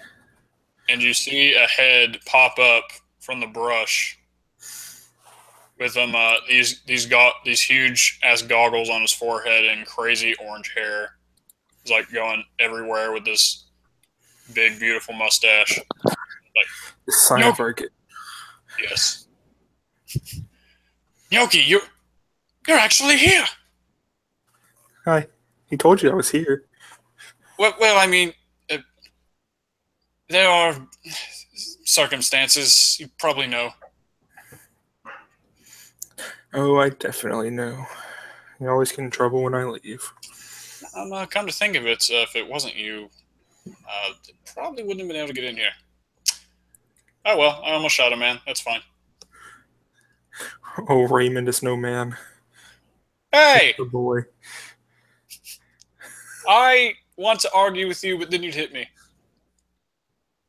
And it would hurt a lot. Very good logic, Raymond. Korik was like, I see what you mean. And this gnome comes out, and there are about 4 other gnomes, actually, whose heads pop out of the bush with these guns, the same guns that Nyoki wield, and basically the musket variant of his gun that were all trained at you, but are now put down. Korik approaches and embraces you in a hug, Nyoki. Like, oh, it's so good to see you, my friend. And a big gnomish bear hug. He hugs him back. It's been too long, friend. But I wish we could have met under better circumstances. Did you see them out there? You were able to get a hold of a dryad? We were, and we came across some not very fun darklings along the way. And actually, it's as you say this that his gaze kind of shifts over and maybe sees a geo. And he immediately brings up his gun and starts to charge. He's like, Yoki, one came in with you. Is Geo still wearing like the darkling clothes? Or he's not covered head to toe anymore. He's probably taken it off, but his skin is still the same gray mottled, scarred skin of all the darklings. Nuki would like. Is he within reach of me? Oh yeah, y'all were just on like a bear hug. Nuki would set his hand like on the barrel and push it downwards. And say, he is no threat. We have pushed the darkness out of him. What, push We've shown them the light. Push the darkness out of it. What are you talking about? They killed Xylem. At least we think they did. Am I inside or do I fit? You fit in the barrier. Oh. I'm just wondering if I should like chill or. Say something. If you want to say something, go for it. I mean, I mean, that's like a legit question. You're in the barrier with us. You fit Yeah. inside the barrier. You Right. just don't know if you'll fit through the door. I thought y'all were inside a building. No, Not y'all are not in the building. We're in the clearing. Oh. Yeah. Oh, okay. Well, I fit then. What was the last thing you said? You said you think they killed Xylem? Yeah. Nucky says they're holding Xylem captured. And so his look changes to relief. He says he's in a lair, tied up, but we don't know where it is. You know this for sure. Who told you this? He points to Geo. That Dockling can be trusted? He hasn't tried to hurt us yet. Actually, and someone punches Raymond in the gut. I don't know who it is, but someone does. He breaks Raymond's jaw. Oh, rip. His beautiful, malfunctioning jawline. However will he communicate with the world? So I guess it wasn't really specified. Are you talking in Gnomish? I feel like that would be easier for them. Sure. What do you think? I'd say probably. He would have been speaking like common when addressing them, but once I stepped out, they just naturally, by instinct, switched over, but not on purpose, you know? Yeah. Kind of reverted to their natural. Kind of how I see this. That's why I'm kind of quiet. It's like I don't really. Okay. Yeah. Plus, it's more Gnocchi's thing. Yeah. I didn't think about that. But yeah. Languages. Oh, man. Why can't we just speak these different languages? Then it wouldn't be so hard. For real. Come on, Ryan. Where's your Gnomish? Are you rusty? Perfect Gnomish. All right.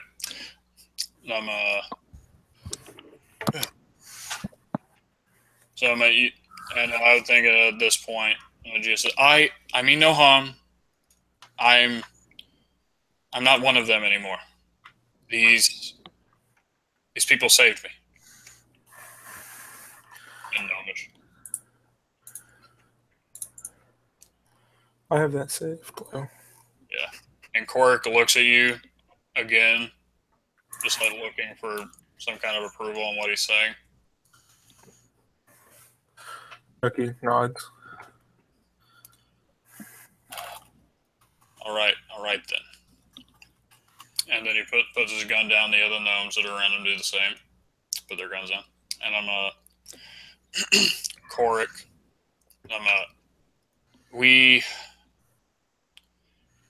If it wasn't for Xylem, we might have already been attacked. It was so strange. It was like this weird little wooden creature that says we were out on patrol around the area like we normally are, and then it's like a small bird or it just made its way. It was you know how Xylem worked on those small trinkets and those things, right? It's kind of like almost this thing. They were powered by a tiny piece of anacalcum, and in its beak were blueprints. But on the blueprints, smeared in blood, said hags.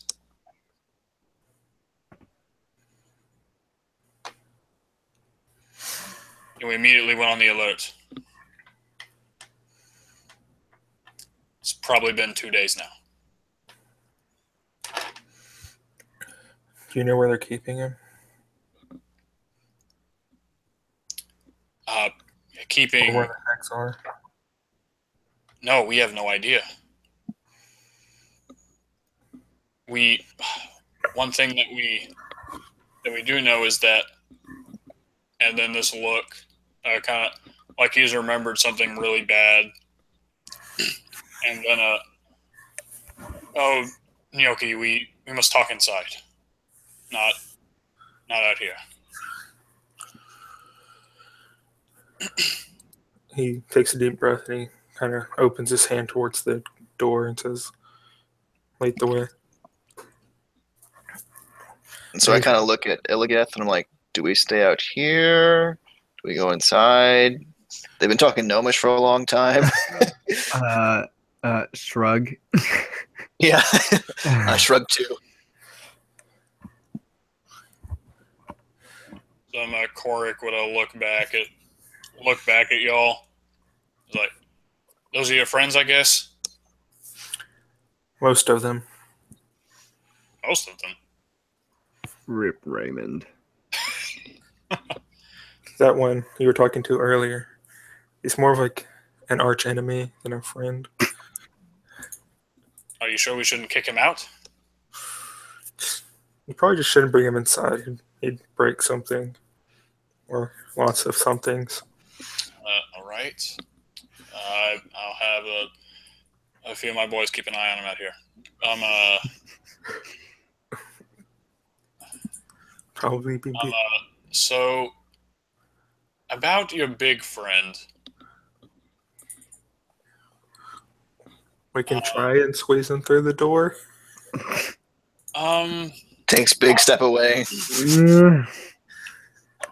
And you can see that Korg is looking at you, and the other gnomes are kind of following his vision, and they're all looking at you. Yeah. And Korik's view kind of turns like, I think I know something. Not a shrink potion, not a shrink potion, not a shrink potion. Here comes John Wayne and casts polymorph. Turns him into a cat. Better than a shrink potion. So Korik would turn around and yell something in Gnomish to the gnomes. They disappear into the small, squat pyramid structure that Ryan described. And they would come back, and in his hand, there would be a small vial. Like, yeah, have him take this. Oh, John, what have you done? He gives it to Illigath and says, "Drink. It's good for the soul."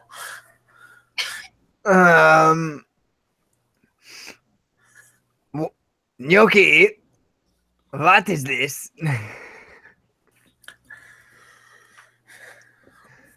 He's in his my friend Hequist inside. He's been working on a gnomish vodka. Vodka, you say? It has been too long. Adrian shakes his head. It's gnomish, so it might taste different than what you're used to. Drink, drink, drink. And so, if I imagine you're drinking this thing and chugging it, and you're like, and then you look over, and it's weird because you're looking right at Mal's face, but you're used to looking down at him. But now I'm looking down at you. No, you're not looking up at him, but you're looking like straight on. Oh, come on. I see Mal like standing on his tippy toes just to get that extra inch. I'm going to kick him in the back of the leg to dead leg him. Just kidding. I wouldn't do that. The short jokes continue. You taste just like I remember. Wait a moment.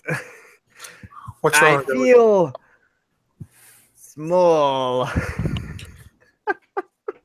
You look the same as you did 20 seconds ago.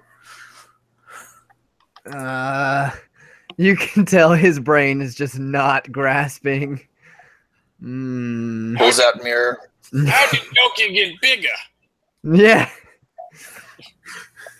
This strange magic I feel. Oh well. So, Why don't we go outside and get some more drink for you, big man? Onward! Not More so big anymore. vodka! me and Ryan have been waiting for this. Oh my gosh. But yeah. Basically, like, just obviously it won't affect stats, but Yeah, we good.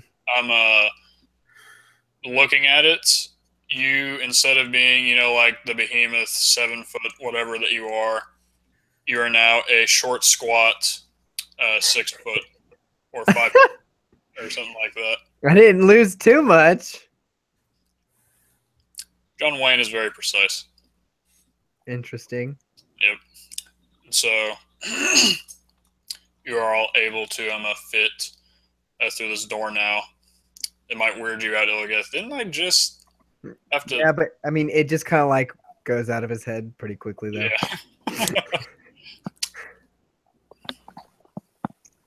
And I'm how or let's see. All right. So Korik takes you down this spiral staircase. How far does that descend, Yoki? That's probably the normal 10, 15 feet. All right. So it descends into the ground, and after y'all come out, what room would be on display? Would there be another hallway, or what would it be? You'd come into about a 7-foot high room filled with a bunch of workbenches and stuff. It's pretty clean, pretty messy. But it's this massive workbench filled room. All types of parts laying on different tables. There's probably a guy hammering away at a welding station or blacksmithing area off to the side. It's strange, but you don't see any gnomes. They are doing their duties, or what you would expect to see. The room is actually quite empty, and that is really strange to you. No, keep it as square as everyone. Korik would start. That's what we kind of have to talk about. So okay, walk and talk, Nuki. Okay. Do I outrank Korik? Yes. Okay.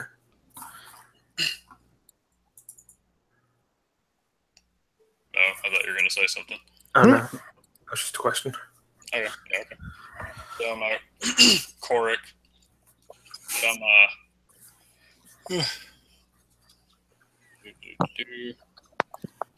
the government knows, make sure I'm not forgetting anything. He,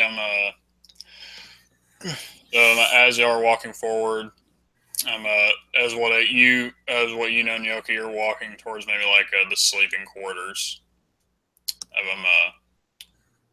actually, no, not the sleeping quarters. You notice that you're walking towards the medical bay area of this place, and Korik, okay, now, Nyoki, before we, and he kind of stops. So, Nyoki, before we go forward, Noki would kind of push him out of the way and open the door. I want you, Nyoki, no. And you open the door, and what you see in there, or you go to open the door, and there are gnomes around, maybe a 15, 20, however many in your guild, that are all kind of sitting and standing, and they're kind of blocking your view. Do you push them aside? Of course. Yeah. And so all of them are like, what, Nyoki? And you push them aside, and you get to the middle, and you see on a bed a gnome, very old, but very stout. laying on the bed with his eyes closed, breathing erratically, his white hair on his balding head just like a splayed across. It's like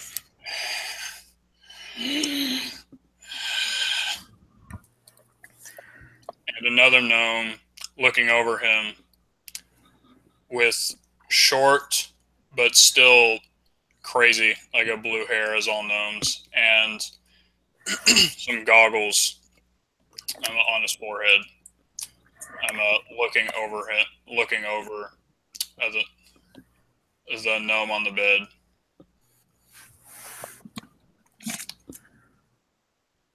And he'd look up at you. This is Hequist. He'd look up at you, and you'd see a tiny bit of surprise in his eyes, but it would quickly go away. Then more like a grim face.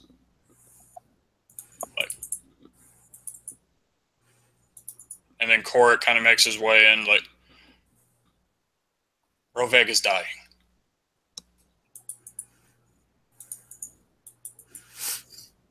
We think. Does Gnocchi do anything after saying that? No, it's like a saddened look on his face, but he doesn't say anything yet. So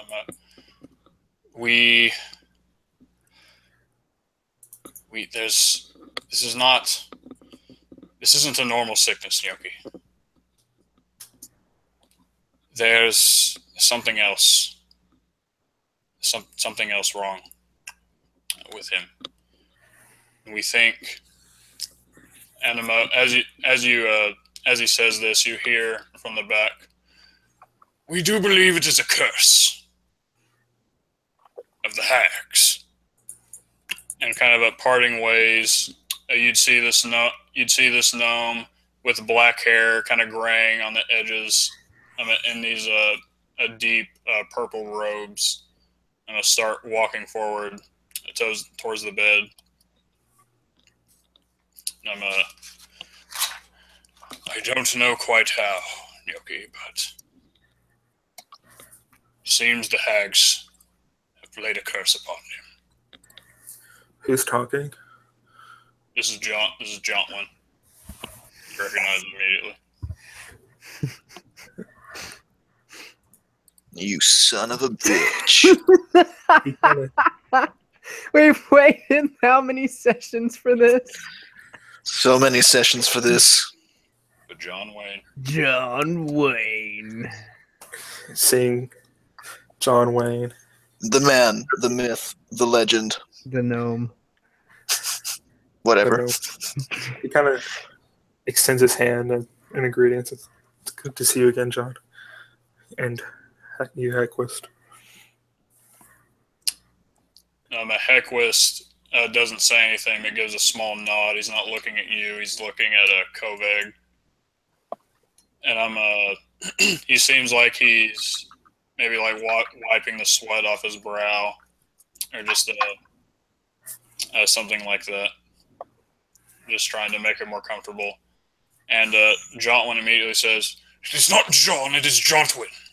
How many times do I have to tell you? Anyway, I wish we could have, had our reunion under less grim circumstances. My young gnome." Noki's gonna look around the room and look at everybody's faces and in like a strict voice, he's gonna tell everyone to get out, except for Hequist and John. And so everyone, because they can't understand me. Sorry, what? I said Okay. like all the gnomes, and then not to my party because they can't understand me. All right. And so you yell, and they all hesitate. And I kind of look around, look at the bed, and I imagine you might yell again, louder. Yeah. I just now pretty loud. So everyone with a sad look on their face would start filing out of the room, and then Korik would give you one last look, kind of shake his head, and he would walk out and shut the door.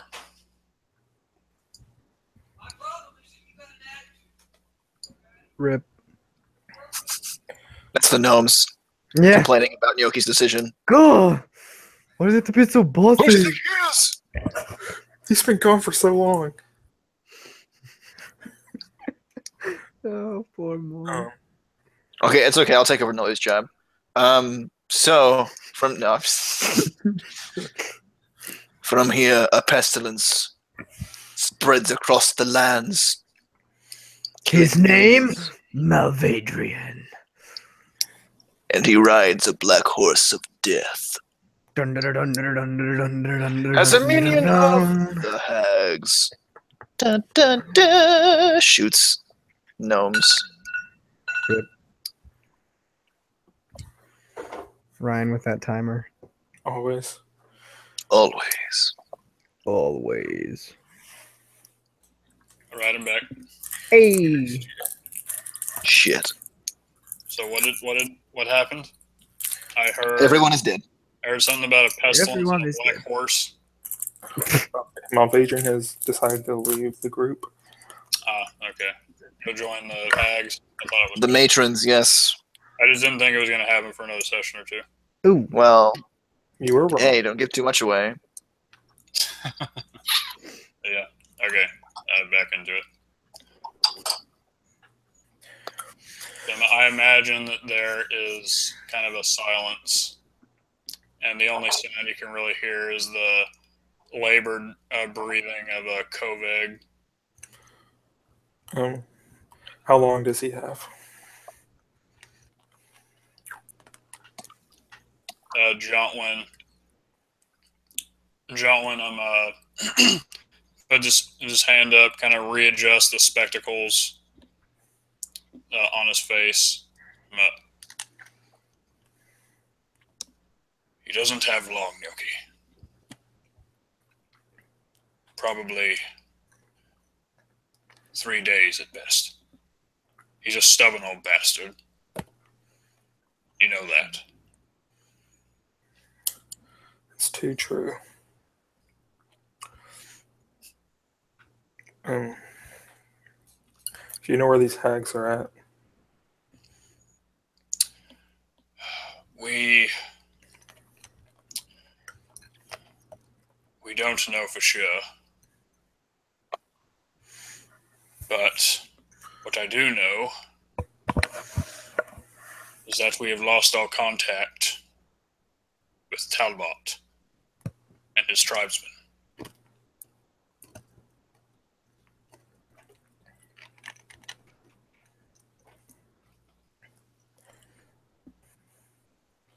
Yes, the Ganassi.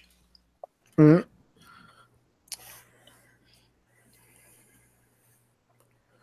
I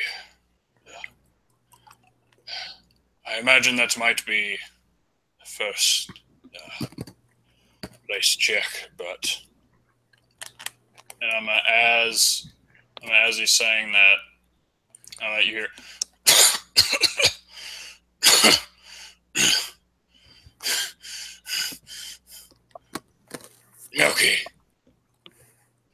Gnocchi, is that you? I think he would kind of grab like at his hand or his arm and say it's me. Or like it's me.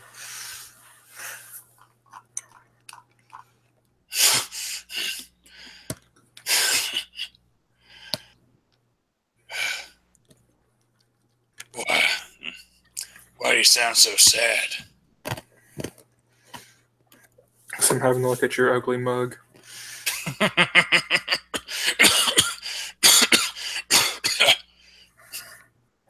Equist like a good master, please don't. It's like, no, I'm fine. I'll be up and about before you know it. I'm sure you will. Lived longer than any of you have. Seen a lot more shit. And I'm more stubborn than any of you.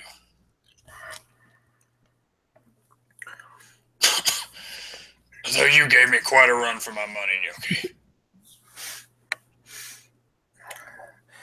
Are you kidding? You loved every second of it. Shut the fuck up. No, I didn't. I don't know what you're talking about.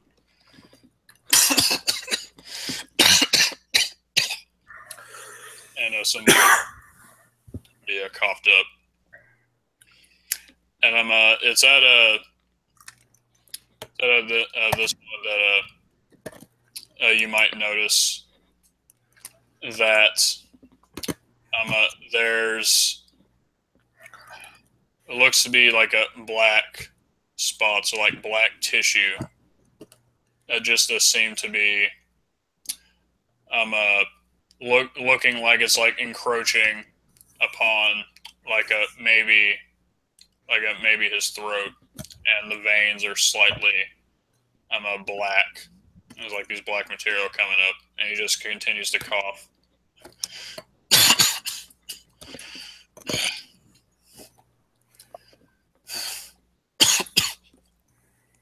And now I'm actually coughing from fake coughing.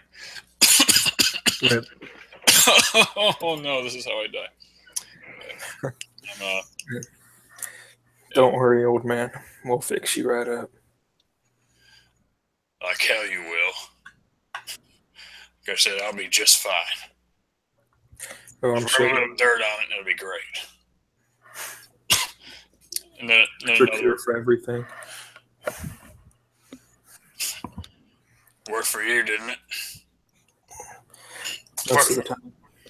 Me too. And at this point, Hequist and Jauntwin like, please, sir, stop. The more you talk, the less you rest, the faster it'll work. Please. And I'm in a Rovega for the first time. Opens his eyes, and you can see a slight discoloration, only slight, as he looks around, and he's like, "Come in, Yoki," and he tries to reach out to you, but he's actually reaching out. He's actually reaching out to nothing, to air. I grab his hand and lead it to myself.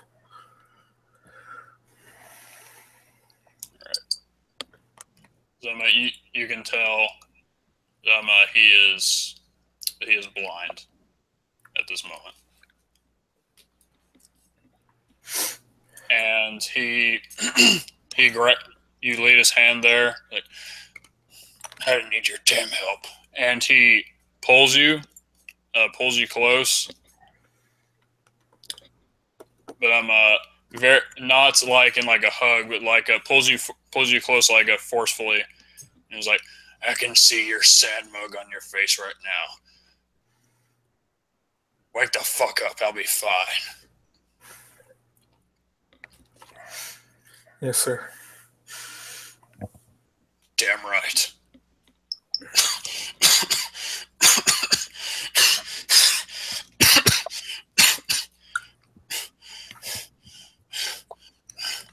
He closes his eyes again and goes back into like that labored breathing. I'll be fine. I know he kind of puts his hand on his forehead. It's very cold. And he motions towards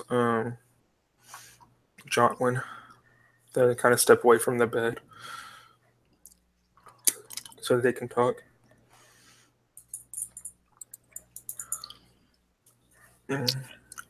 And Hequist, for the first time, looks up at Unyoki. It's like, go on. Go on, I'll tend to him. You need not worry.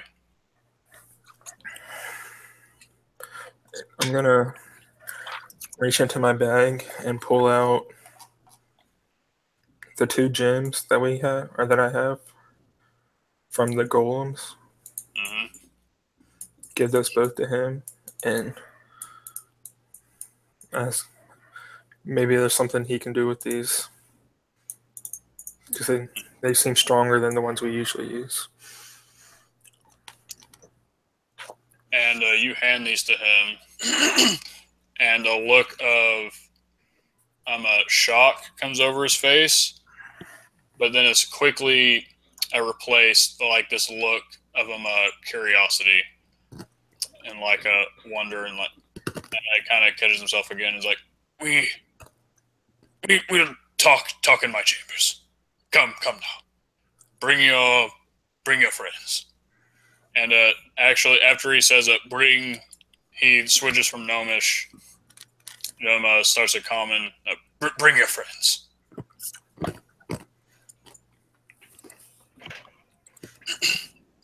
Lead the way, old friend. Yep. And so Jauntwin would lead y'all through the guild hall to kind of like this side room.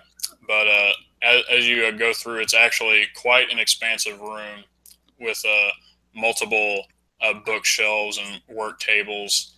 And in the middle of the room is what looks to be a podium. And on that podium, with this strange mechanism like keeping it in place, is a very large piece of anacalcum. It's just kind of floating there and giving off this soft hum as it slowly turns. Would this be the one for the barrier? Yes.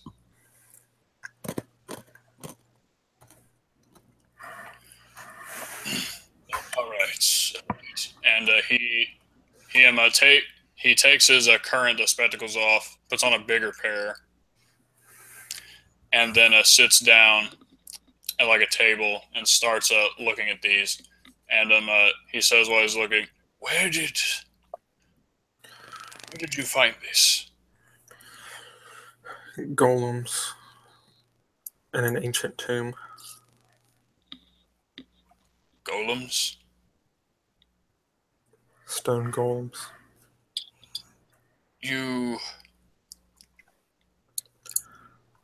Malvadrian would kind of step in and say, we believe that these are stone guardians of an ancient race, an even more ancient race that was a precursor to the current Celestials.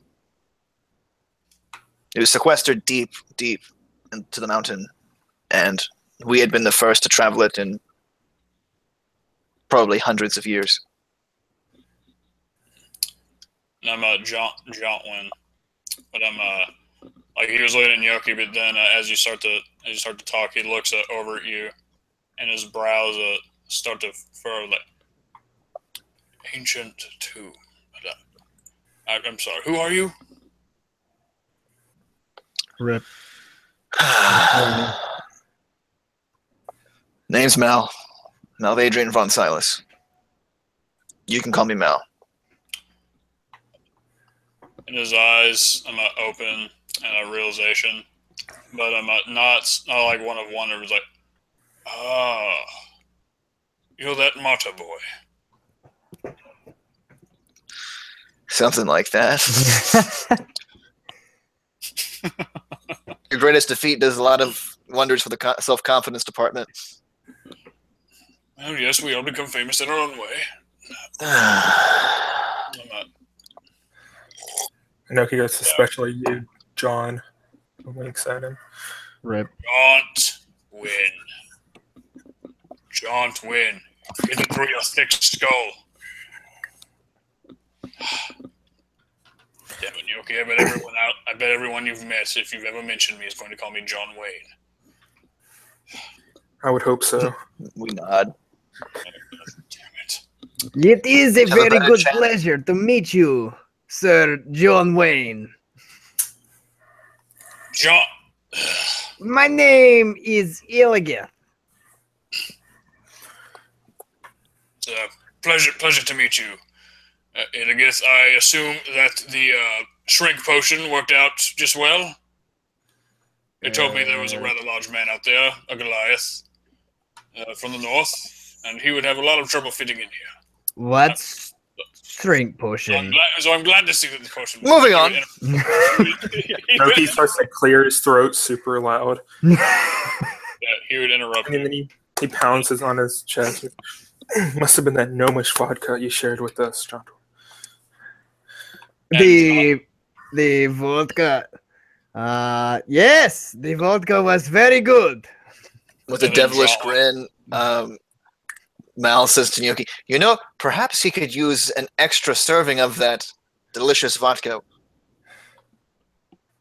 Drugs. If you have one. Was worth a shot. Jotwin looks between Yoki and Illigith, and then between Yoki and Mal a couple times. His eyes narrow a bit. It's like, all right then.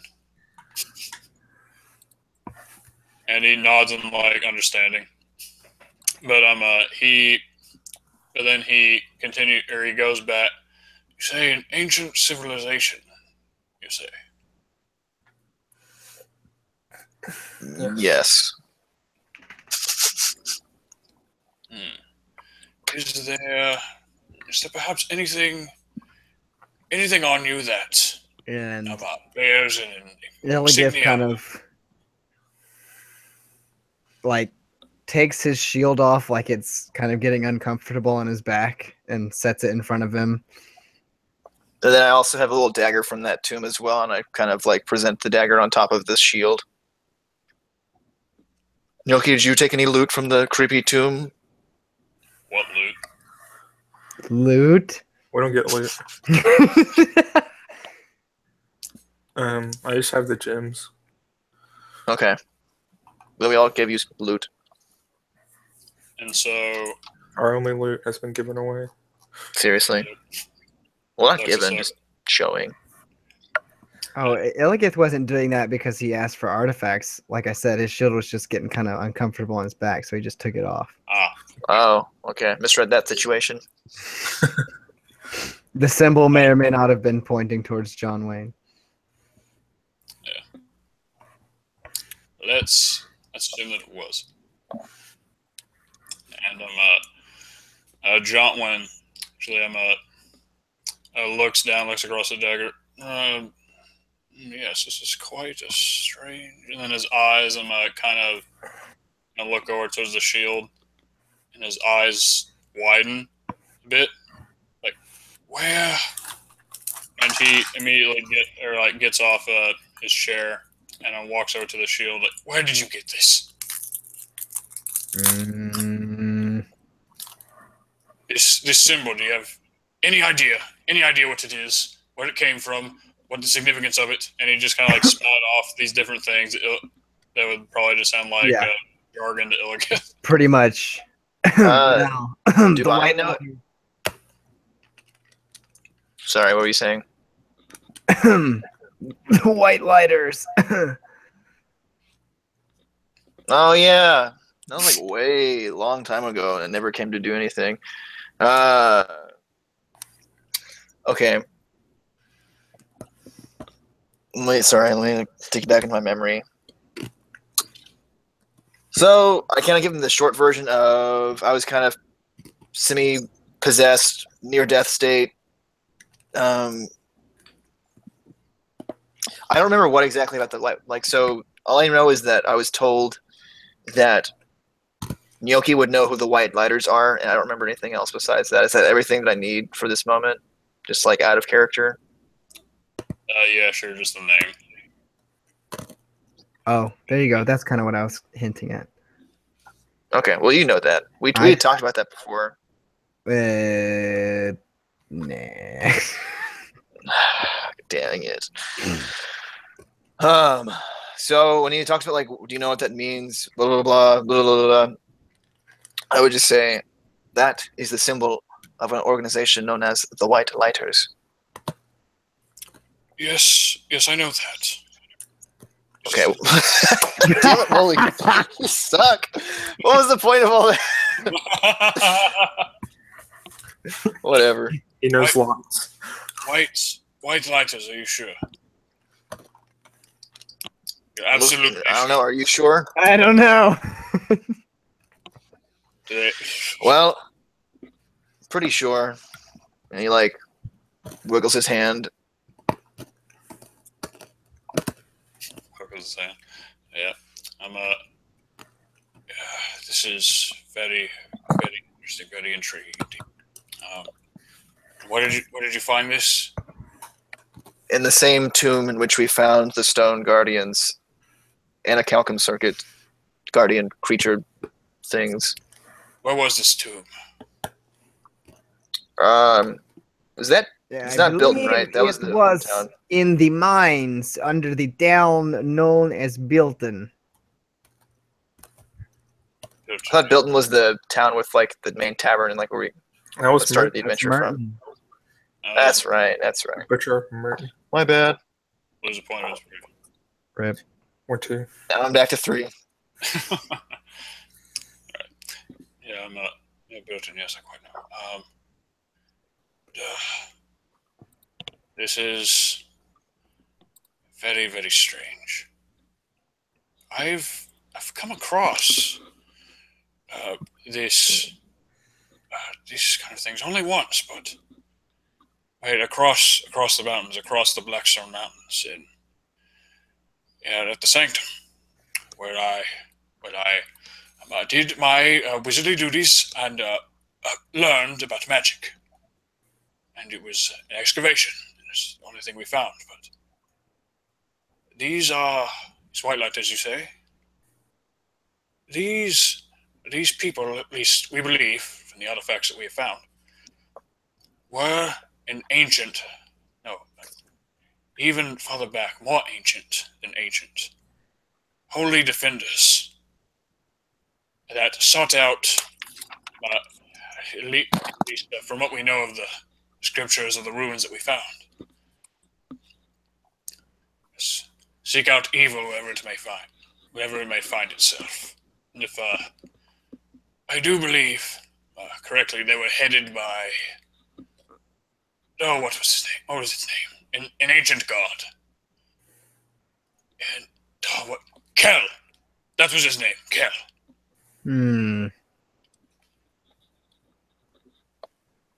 But yes, this is very intriguing. This was nearly 100 years ago that I ever found anything like this. Certainly not anything like these Anacalcum that you bring before me. These are very, very different. And you found these in those. You said you found this in those tombs in golems. Yes. Correct? Right. And so when he says Cal, Mal would look to Illigith. He would say, when I was in a trance with Minty, she called you Kel's boy. Does this name have any meaning to you? Is Kel the same as Ilmater? I You know would remember this, Illigith but during your fight with Tornjaw? right. Okay. Like, I remember that, but does Illigith remember that? Like, my question is, like, did he... Yes. Made a character decision there.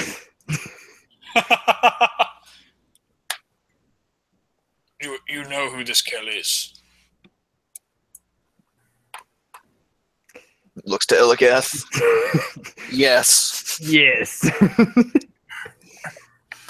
Well, then spit it out, boy. In the common tongue, he is known as Ilmater, and he is the god that I serve. Not that. It can't be right. No, it can't. And he just like starts up muttering about a few different things. Like, no, Kel is a long dead god. People have. Hmm? Yes, what is it? Speak up if you have something to say.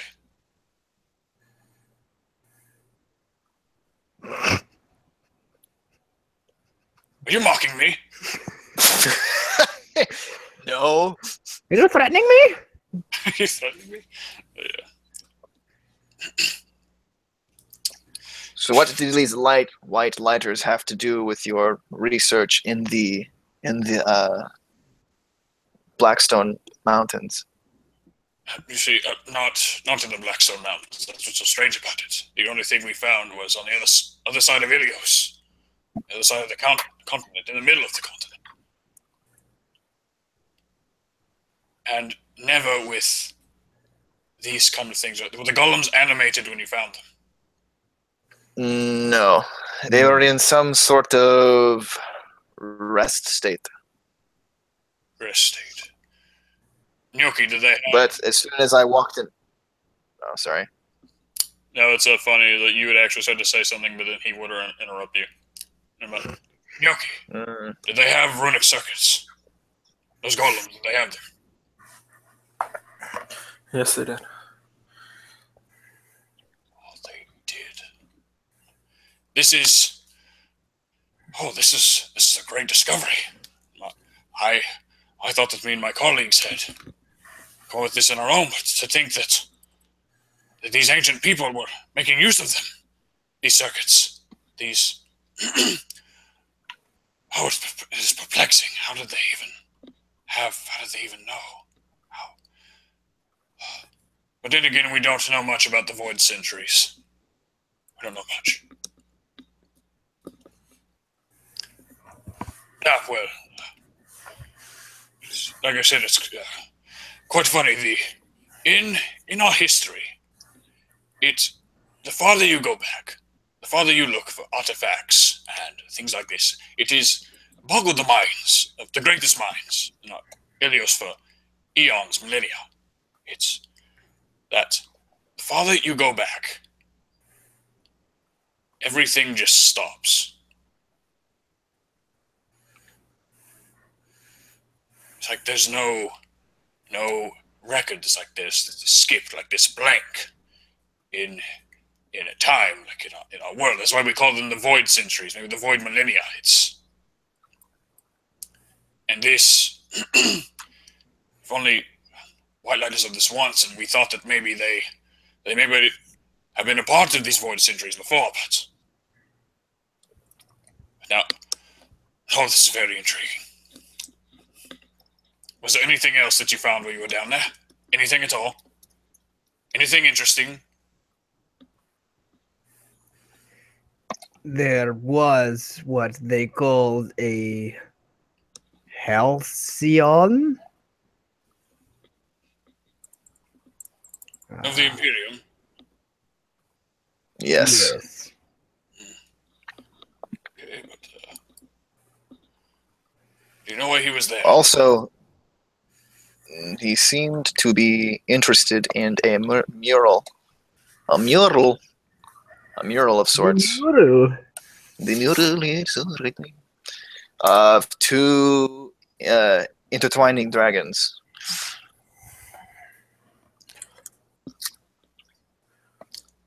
As you say this, his face, goes a tiny bit pale. And a mural, you said. Yeah, stoneworking, etching, mural. Does this mural have any kind of, I don't know, an angelic-looking figure? Maybe a beast? Anything along those lines? Anything at all in the mural? Not that I remember, but it could be there. If I thought it did. It did. I don't remember one being there. Yes, it did. Of course it did. There you go, Gnocchi. Therefore, this the prophet Tom. The prophet that is, I call it, and you would immediately recognize Mal that he was speaking a celestial, and in the celestial tongue that meant prophet. You son of a bitch. Pulls out shotgun, shoots him in the face. Sorry. Campaign ends. Hasn't been invented yet. Shotgun. Working on it. Sent blueprints. True though. Davon Strudel, you speak Celestial? LOL, freaking German. Yeah. Get out. Yeah, and I'm as he says this these words, the word propheton. Something okay.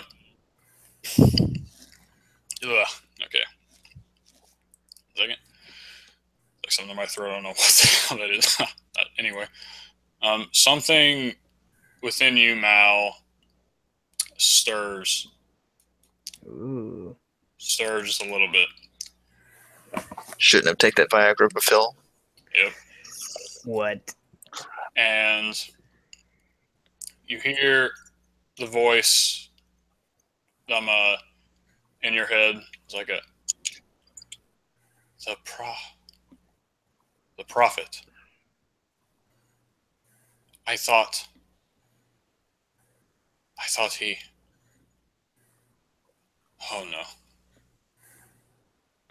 In my head, I say, does this have any connection to the Proletores? It has every connection to the Proletores. Great. That is their god. The one that we were trying to defeat. We. What? I don't. It's like a memory is. It's like a memory is coming back, and it's and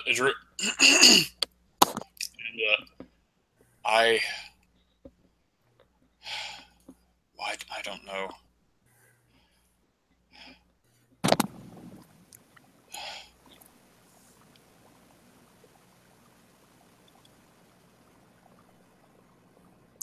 There's me and three others. We are fighting something. And if you recall, Mal, Minty, when you first contacted her, she had no idea how she got where she was. Mm-hmm. Yeah.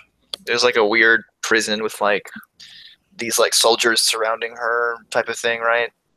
Yeah. Not surrounding her, but they're like walking. You know what I'm saying? You remember what I'm saying? Yeah. Okay.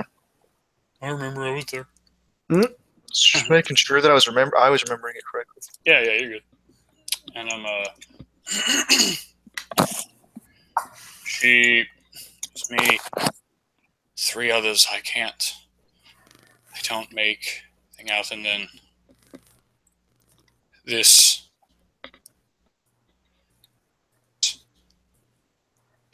man with dark wings, dark angelic wings, this cold smile and overwhelming power. And then it all goes dark.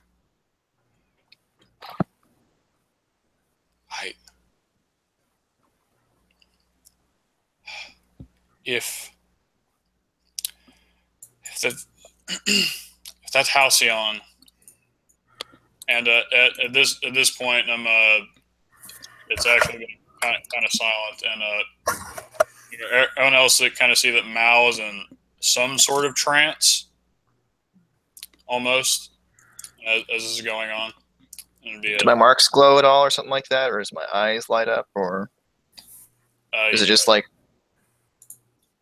yes, your eyes actually do begin to glow. Not like burning hot, but they do begin to glow. Burning hot! Silver. Activate suicide bomb.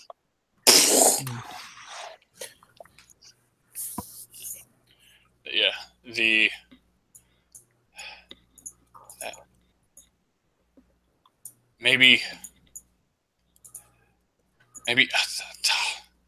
damn it, I don't know. They were supposed to, the White Lighters were supposed to be, they're supposed to be here. Now, they weren't supposed to be dead. I don't know what to make of this. I don't know what to do.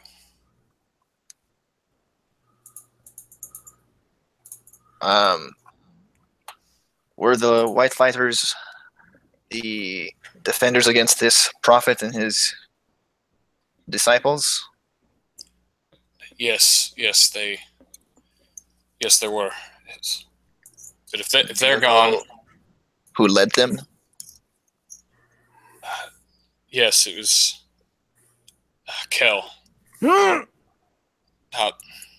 He the god was a very yes. I guess he's a god to you. Yes. He led us into. Wait, battle, you were part of the White Lighters? And it's as you say this, like, yes, I guess I was.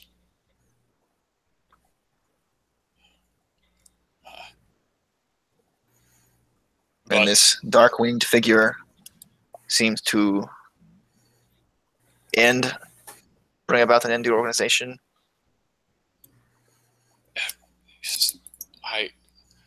Yes, I think so. But like I said, it all goes dark, and then I was there in this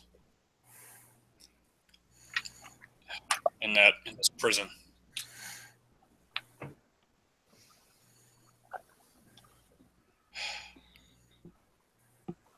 Minty. Yes. It's kind of a shot in the dark, but have you ever heard of a group of hags called the Matrons?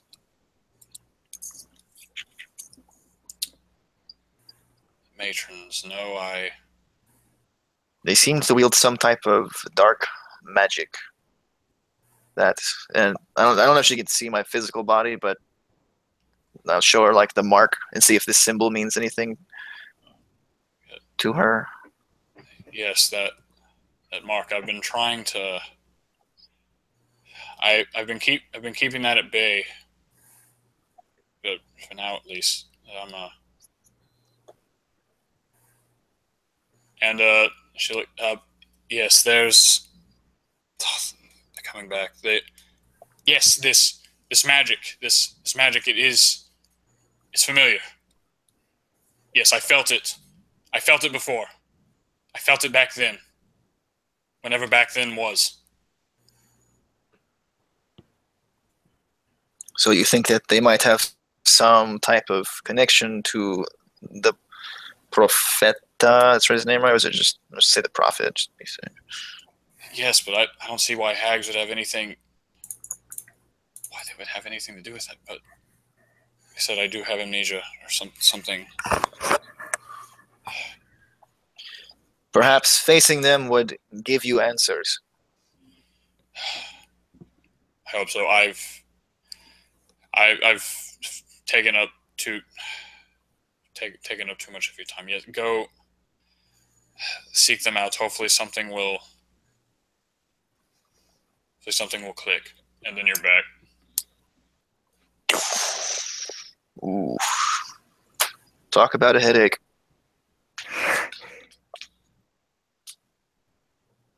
How long did that take, like, in real world time? About 10 minutes. No, like, sorry, not real world time, like,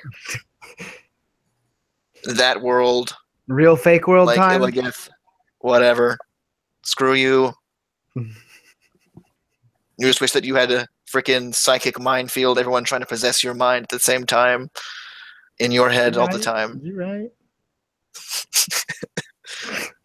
Like 10 seconds, 5 seconds, 1 second, a minute, 10 minutes. Do you know? 42.5 seconds.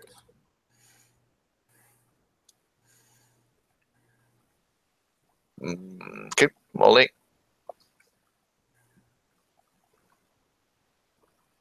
I broke him. Damn it, Wesley. And he's back. Back in black.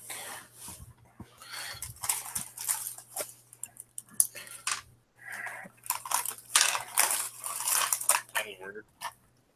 Hello? Can y'all hear me? Yeah. Okay. For whatever reason, the sound is coming out of my headphones now, even though they're set to another laptop. You're just a little bit louder. I am. You sound beautiful. All right. Oh, thanks, man. How about now? You're good. Okay. So last thing that we asked was like, how long was that conversation in terms of like Gnocchi and Eligeth and John Wayne being aware of it? So so what probably happened is you're saying there talking to him or just standing there, and then there was a flash of a silver in your eyes for maybe a second or two, and then you're back. So you weren't gone for long. My friends, I have seen the other side of the mountain, and I have lived. No, I'm just kidding. Did any of you guys like react to that? So I'm probably just like collecting my bearings. I don't think Noki would have seen it. No.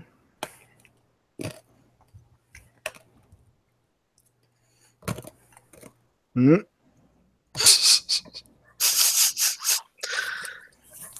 Well, so last thing I remember him talking about was the prophets.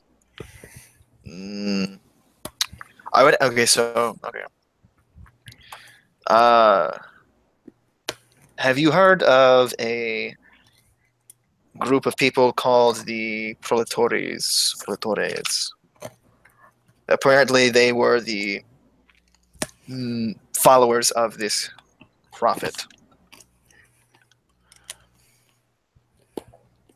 Proletores. I have no idea. It is a very new concept to me. This name. They in the oh, my celestial is. I mean betrayers. Betrayers, yes. Roughly, yes. It's a little bit more complicated than that, but yes. Betrayers. Supposedly, there is this woman, this sorceress. I don't quite know what she is, but she supposedly was part of these white lighters, and apparently there was some type of confrontation with this dark-winged figure who I assume is the prophet, but do not know exactly if that is the case. She was trapped, and while we were in the tomb, I sustained critical wounds and faded out of consciousness. I met this woman. In return for vengeance on her and her kind, or for her, she told me the Proletores were these betrayers who, for lack of a better word, usurped the old Celestials. Apparently, there was the ones that we face now who trying to conquer the world are not the same as the ones that were before. They are led by some betrayer. These proletores, if I remember correctly, Molly, are similar to the Halcyons, or they are the Halcyons. I don't remember 100%, but I think they were tied some way. Is that true? Similar, yes. Okay, so okay, so they're similar to the Halcyons. Yeah, it was like the Halcyons were trying to embody. Right. Gotcha. And so this prophet is somehow the mastermind behind the screen, and I was assigned by Minty to go and find these white lighters who were supposed to be alive and aid them in their fight against whatever it was they're fighting. But now the only lead that we have is that these matrons, the hags that, as you call them, who have cursed your leader and me, are somehow connected to this prophet in their dark magic. However, we do not know their location, and therefore we're back to, as you say, screwed. Dead end.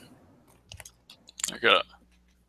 And you can see Jontwin taking all this information in, and he furrows his brow. It seems like he's thinking, thinking incredibly hard, and just like muttering under his breath.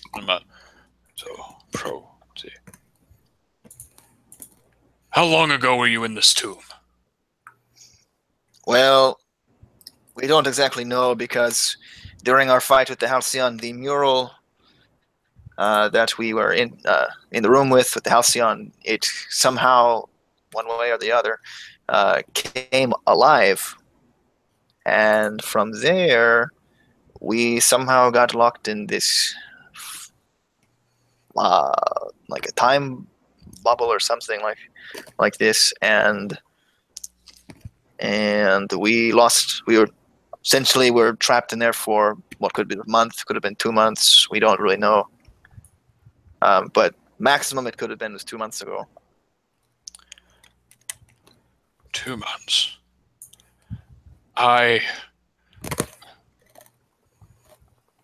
1 month, 23 days, 7 hours. That is how do you know this? It must have been that door, that mural. What you said? It was a bright white light. Maybe. Yes, it like came alive. And you lost consciousness. Well, we lost perception of time and woke up in a strange place, so something like this, yes. What you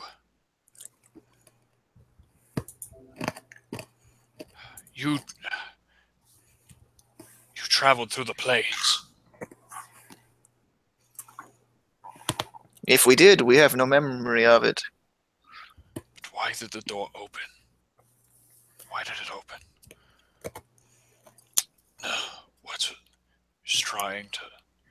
This Halcyon was trying to open something. What? 1 month, 23 days, 7 hours. Ever since then, I've been detecting anomalies. Anomalies in space, time, planar activity that I have never seen before. It's like these distortions in reality, these pockets opening and closing, but so quickly that they can't be nothing else. This. And when I started detecting this, it was 1 month, 23 days, 7 hours ago. I don't know what the Halcyon was trying to do down there, or what exactly happened, but when he opened that gate, something happened. Something that has thrown the material plane, something out of whack. Well, one thing that, well, I have no idea as to what that could be, but I know that we have perhaps one lead in what the Celestials could be up to. Gnocchi, you have that etching, yes? I do. He pulls it from his bag. We found this embedded in the heart of a rather large gnoll who Illios defeated in combat. However, long story short, an army kind of appeared out of nowhere and forced us to turn over this stone, this black anacalcum stone. However, Gnocchi was able to create that etching you have in your hand now of it, and was somehow able to disable it. Does this mean anything to you? Black anacalcum.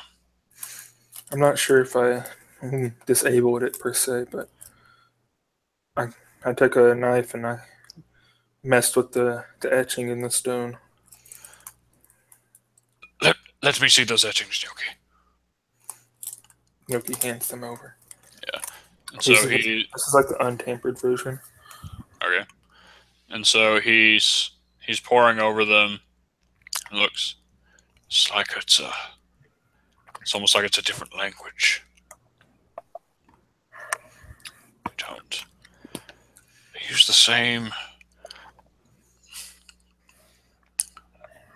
lines, the same technique, the same bonding mechanisms. Wait.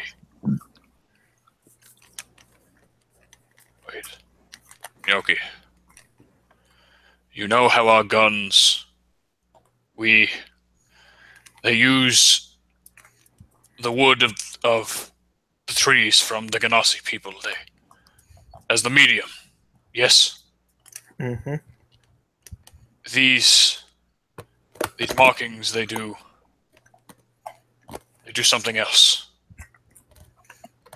If what I think is right, the medium for this anacalcum is flesh.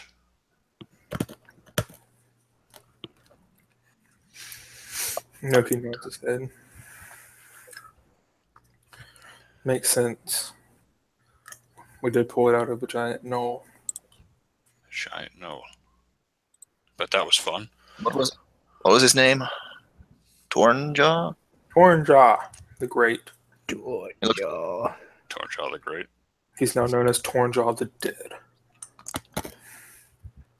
Yes. Thanks to our friend here. Hey, hey, hey. Hey, hey. So Logan, I feel like you should have your voice be slightly higher now that you are shrunken. I know it's not even like all that much, but it's just a joke. I am Illios. Yes, very nice to meet you. Not even gonna now try. it's like Italian. I am Illios. Oh, you're my Illios. yes. Oh yes, a pleasure to meet you. Light of your mother, light of God's. Yes. Light of your mother.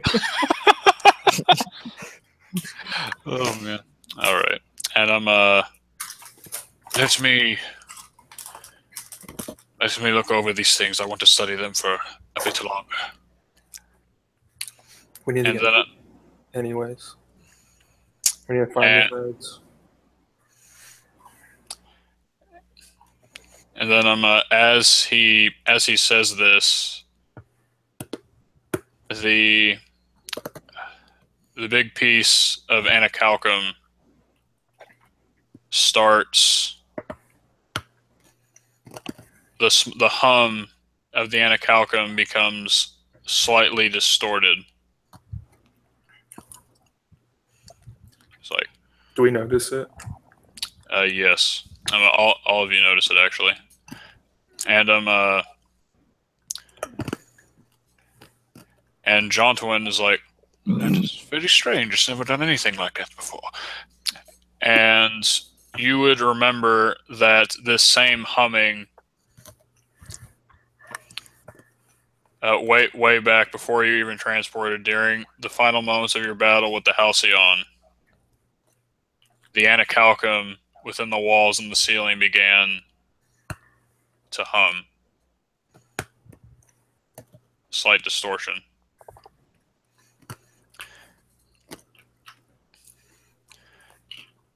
And pretty much as that thought crosses your mind, you hear from elsewhere, or from elsewhere in the guild, this large explosion, and then in front of you, these three sigils appear in the ground, and immediately with this flash of light, these three figures, two garbed in seeker garb with these golden masks, and the third one, a large, massive man, garbed in white cloaks and a simple white mask, his muscles bulging through his clothing and through the small eye slits. As he looks over all of you, says, "I would very much like that right now." And that's what we're in. Wah, wah. You didn't even let me get my rebuttal off. Nope. Yeah. No rebuttal for you. All I need is a knuckle crack.